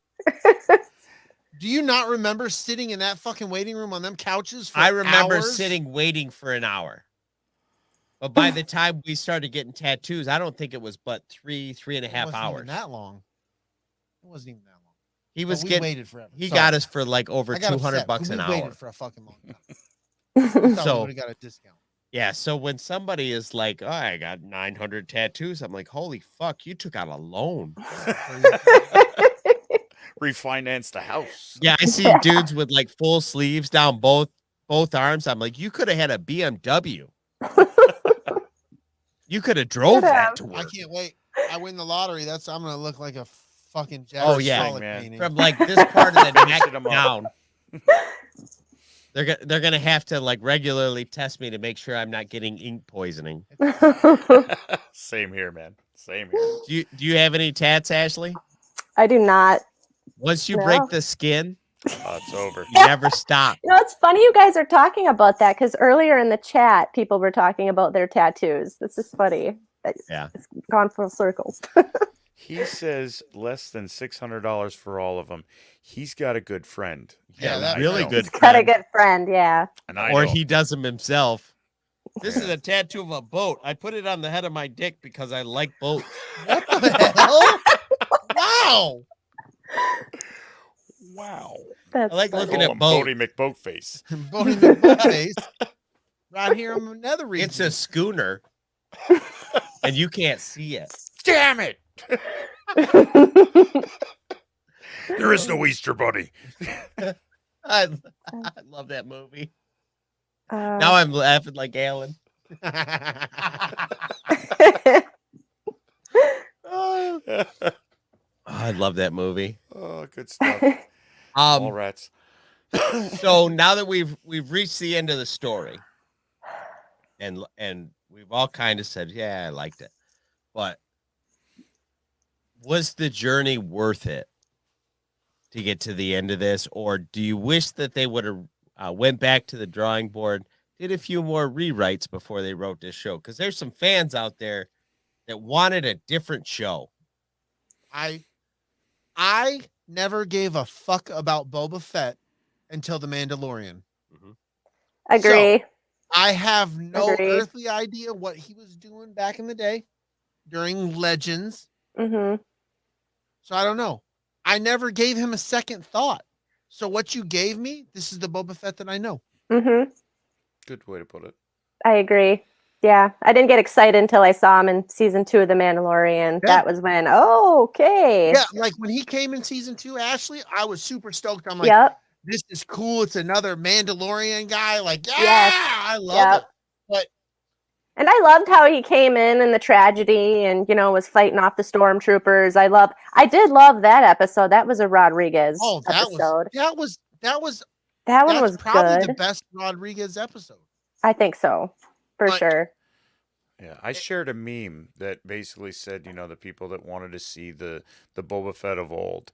Well, you got that in one of those in the episodes where he was just standing there not saying anything, because that's what we got, you Yeah. know, coming into it. Yeah. So taking that, and I mean, I felt like I can understand the hangups that people have. And yeah, the pacing was off. I think the first 2 episodes we could have combined into one. Mm-hmm. but this is what we got. And honestly, I enjoyed the entire ride. I love the fact where I could go back and watch episode 1 through 7 all in one Mm-hmm. sitting and binge Yep. that, because the flow there was a lot better than waiting week to week. Mm-hmm. Like I said, I can see the hangups and I can see the problems. The modders, they had their issues. Mm-hmm. Roe had said it at one point that, he carried his helmet a little too much, going through this. I would agree Yeah. with that. That is a I- good point. Yeah. Yeah. That he did take that helmet off. And one of my biggest things was there's advantages for people thinking you were dead. Nobody thinks you're dead, Boba. You keep telling everybody you're fucking Right? Boba Fett. Exactly. So That is there's so those true. points in there. But honestly, wrapping all of this up, I know this was always going to be a prelude to Mando 3, season 3. Mhm. That this was going to be part of the entire Mandoverse. If it wasn't, we wouldn't have gotten the armor speaking about legends Yep. and Vizsla having this battle over the saber. We Mhm. wouldn't have these if it wasn't part of the story. Part of So something I bigger. Yeah. think there is something bigger coming, and Mhm. Favreau and Filoni have been great for, Disney's retconning or saying, well, all the books are legends and these are stories that aren't canon, and Favreau and Filoni just going, that one's not, that one's not, that one's not. And I think we're really building something bigger. So I enjoyed the whole ride. I'm Yep. good. I am too. I agree with everything you guys said. I struggled in the beginning, but that the biggest struggle that I had with the whole series, up until I think episode 4, was just kind of getting inside Boba's head, like with his motivation for wanting to be a leader and not the bounty hunter that we all, loved about him. Right. But that episode with him and Shan kind of talking back and forth and getting his perspective and seeing his history with the Tuskens and how that reshaped him and had him kind of think differently about the future and how he could lead and be better and not cost so many lives, because Yeah. that was his whole point. Like, it's getting people like us killed and a lot of people killed. We could do better than that. So I really appreciated the show after that point, because I always struggled with his motivation. Everybody thinks that they can do better than the boss until they have to be the boss. Right? Yeah, that's True. true. Mm-hmm. But no, I loved it. I definitely will go back and rewatch it again just to see if it feels differently than, as you said, Dragon Buddy, watching it week to week. I'd rather watch it all the Yeah. way through. Probably be a much better experience, I think. I really hope that somebody out on YouTube or whatever does a smash cut of this movie where they Take out the credits and It- shit. oh, that would be cool too. Oh, But Mm. Oh yeah. like, yes, and also like take all the flashbacks and compile them at the beginning. Oh, like you like it? Yeah. Yeah. Oh yeah. As And a just kind of prelude. fix the continuity issue Mhm. that and I mean that was clearly Rodriguez's decision. Like, he's like, I would like to tell the story like this, and somebody at the studio was like, yeah, sure. And I think that honestly, this is what I think. I think that those choices led to all of the preloaded angst that people had. So once you got to like the Power Ranger Vespa scenes, people were Mm. like, fuck it, I'm out. Yeah. Right. You know what I mean? Yep. And I think that if you just don't piss people off at the beginning, they'll go for the ride. I Right. raise a question to you guys. Do you think people would have changed their tune if the Vespas weren't so fucking shiny clean? They were 100%. dirty Yeah. and the chase was faster. Yeah. Yes, 100%. Would that have changed everything? Yes. I think would've it helped me. fixed. I think it would have fixed. I mean, that was one of my hangups. The Mhm. shininess, yeah, I could go either way on, but the high colors, speed yeah. race through a footpath of 5 miles an hour. Mhm. They just sped that up. I think that would have been a little bit. Yep. I 100% think Absolutely. that was a byproduct of somebody not thinking past the thing they wanted to see. Mhm. Somebody not being there to be like, listen, I know that that this thing you've decided is going to be pretty in your head, there's going to be people that are going to be mad because that's not it's not in keeping with anything else on this planet. Right. Nothing is shiny on this planet. Nothing. No. The sand, like if you've ever been to a desert, unless something is like brand fucking new, it ain't Yeah. shiny. No. Hey, listen, if they keep them Vespas in a garage, they don't go fast enough to be sandblasted. Right? True. That's true. Mm-hmm. Definitely don't go fast enough to be sandblasted. Mm-hmm. That's pretty fair. But other than that, I love the ride. It was I- good. Oh yeah. I I- was just happy, me personally. I've just been missing the Mandalorian and Grogu so much. So I was thrilled when they entered the picture. Yep. Oh, absolutely. I was got so- up we every got a lot morning of them. excited. Mm-hmm. And also I had to pee. But then I sat down to watch Boba Fett. Yeah. Sorry, I think my couldn't favorite resist. was when Grogu we finally saw, like, holy shit, they're doing this. Where Yeah. Kelly and I are watching this, Lunar Girl and I are watching this at 5:00 in the morning, and she's bawling her eyes out. And I'm like, Mhm. yeah, Yeah. quiet. Yeah. Listen, pause. Come on. I can't hear. I get it. You're sobbing. Yep. That was me. Real Good tears. times. Good times. Yeah. Love it. Yep. So So we're right about 3 hours, which we've never done a 3-hour show. wow. That's wild. Time flies when you're having fun. And literally we were watching a show the other night where we were like, I don't know, I think they're gonna be 3 hours. Well, we wouldn't go 3 hours. Here we are, 3 hours. Here we are. 3 hours. We did have Dominic for a half hour. But that's it. Half hour of the normal shit. We didn't even do our normal shit we would do on this show. I know. And we're still at 3 hours. I know it. But 4 hours of well, not quite 4 hours, but a good 3 hours of television. Mhm. Yeah. Yeah. And we took Followed up. 3 hours to talk about it. So nice. Sounds Ta-da. appropriate, right? All the content your ears can take. Yeah. Thanks for coming on, Ashely. We really loved having you. Absolutely. I love being on here. You guys are awesome. I had a blast, and anytime you want me back. You guys' here. show really is one of our favorite shows Yes, to watch. 100%. Is it? Oh, Yes, 100%. I got him onto this one. Yeah. When we okay. first Brady and joined I- Red 5, Yeah. I found you guys, and I got this guy onto it, and I think I got you and Luna Girl into it. Yeah, Brady and I had this conversation talking about you guys where it was Really? like it's some of the stuff that we've loved forever and where you guys were watching, for the first time. Yeah. And it brings us back to, like, I love it even more now listening to you guys talk Right? about it. So Oh. You guys had a different point of view on something that we've loved for years, and it was almost like experiencing it through our kids. Okay. Where when our kids got to watch it, we were like, "Oh yes, this is great. You should watch this." And so as you guys are going through this, we're reliving it yeah, I through gotta watch fresh that again. eyes. That's so cool. And Yeah. And we then don't you'll be right. like, and then you see this, you're like, how the fuck did you see that?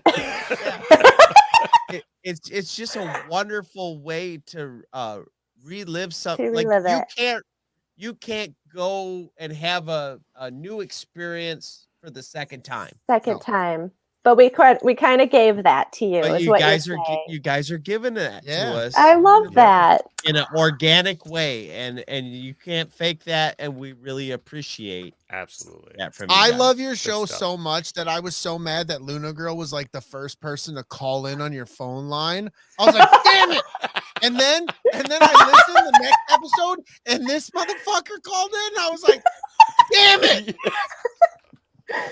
Well, we haven't had any calls lately, so Brady. I know. I'm gonna make a you call. want And to make a call. Do with this show. Quick, take Don's phone. I need the line. I need to save the line number in my phone so that I can call even when you guys don't pimp the line, so I can be like, hey, I just want to let you know I'm here. I'm still enjoying the show, Okay. and wish you all the best. Please do. I wish I had the damn number on hand. That's Brandi's department, but Is it? yeah. But I appreciate all of that, guys. Gosh, you've made my whole damn year already. So Awesome. thank you. We're just starting. It's going to be a much better year, I'm sure. Oh yeah, Oh, yeah. no, I think it will be. But I'm gonna we're gonna figure something out on Brandi's end. It's mainly, a technical issue on her Yeah. end. I'm hoping we'll get worked out because we're both having a blast. We love talking to you guys and everybody in the chat. It's just feel like a family. So Is there I don't- any possibility that you're going to make Scarifcon this summer? oh gosh, that would really be amazing. Fingers crossed. I don't know. It's what, about 4.5 hours from you? Is it in Maybe Chicago? It's in Chicago. It's in Chicago. Okay. And it's I on might be your able- side of Chicago. It's on my side. Okay. There's a possibility I could make it, but I don't know about Brandi because she's Yeah, she's all much the way farther down away. in Bama. Yeah. Although, if she can swing the ticket, it's literally right by the airport. Okay. Yeah. Okay. Well, we'll have something to to. think about. We would think love about. to see you there. We would Oh love to see you gosh, there. I would love to meet all of you guys in person. I mean, believe it or not, Brandi and I have actually not met in person before. Oh, that's Oh, awesome. So yeah? we would love to actually be in the same room with each other. Oh, You there'll know? be hugs. Yeah, lots of hugs. Yes. Awesome. Awesome. Yeah. Well, let us know if you guys are going to do that. Lunar Girl's super good at finding Airbnbs, so Okay. you can I maybe will. find one where you girls could share a spot or something right by where we're at. That would be so much We're gonna fun. be I would driving love there, so that. if you ever needed somebody to pick you up from the airport, Yeah, you got we'll us be to right pick around. you guys up. Okay. Well, normally what I like to do when I go to Chicago is I take the train. I'll drive to Oh, there you Milwaukee, go. take the There you go. train, and I'm right there. So There you go. Lunar Girl and I are thinking the same thing. We're planning our train adventure from PA over to Chicago. So perfect. I've Yeah. taken the train to PA. That was a long train ride. I bet. I Oh. bet. hmm Yeah. So yeah, that's Awesome. so when is that again? July 23rd. Yeah, July 23rd. July 23rd. Okay. All right. I'm got- gonna put that down as a big maybe. I would love to meet you guys in It's person. such a fun, chill time. And Yeah. now there's Yeah. tequila, so that's Yeah, good. yeah. Oh It's gonna be tequila. gosh, count me in. Yeah. Love it. I can't even get pregnant, and I'm gonna get an IUD. Gotta watch that tequila. Yeah. All right. Well, that's 4 months away, so you got a couple days to look into it. Okay. Sounds right. good. All 3 right. hours and 1 minute. I think we should wrap. Yes. All right. Thanks a lot, Ashley. We'll see you Thank Thank soon. you. you. Thanks, guys. Have a great night. Bye. Good night. Thank you. See ya. Oh, I cut her off. Cut her off. Fucking I'm dick. the worst. Just like Have a great. I got the I power. was like, have a great. Fuck you. I can see her in the green room giggling.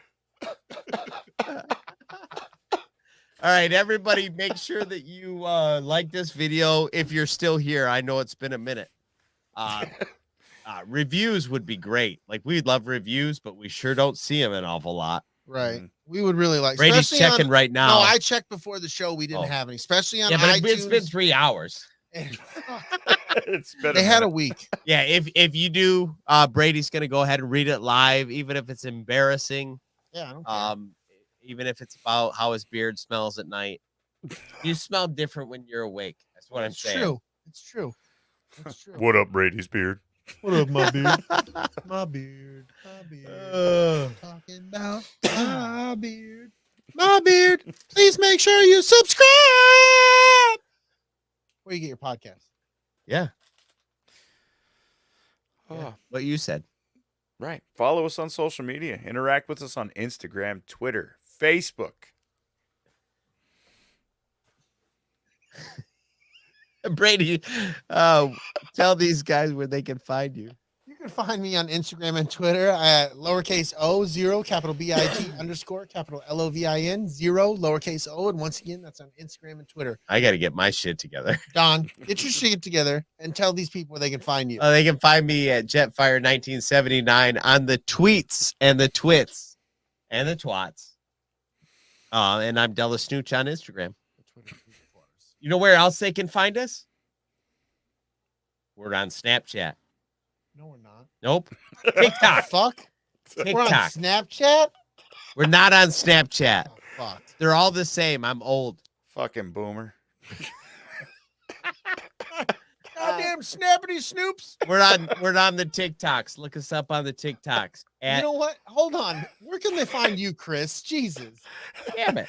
You can find me at dragon_buddy on the Instagram and dragon_BUDD on the Twitter.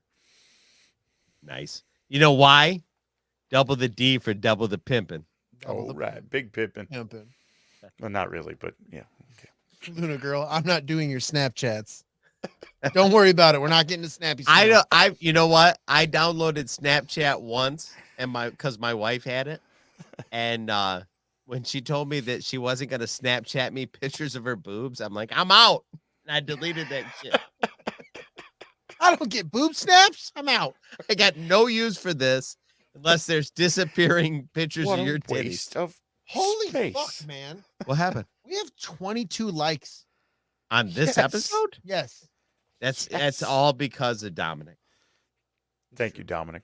Thanks, buddy. Yeah, thanks, Dominic. Appreciate that. You can find us and other great podcasts at red5network.com. Track down Lunar Girl. She is somewhere in Red 5 at all times. At all She will point you to the best podcast that fits you. Yeah. She is like the Marvel watcher. She is. She's the watcher. And sometimes she's part of the show. It's crazy. Often she's part of the often show, it's crazy really. So, Very often. All the shows. all the shows. Thanks for hanging out with us. Party on, Wayne. Party on, Garth. We'll see you guys next time. May the force be with you. And, And go blue. Go blue. I'm not even drinking because I gotta pee. Oh, he's got to pee again.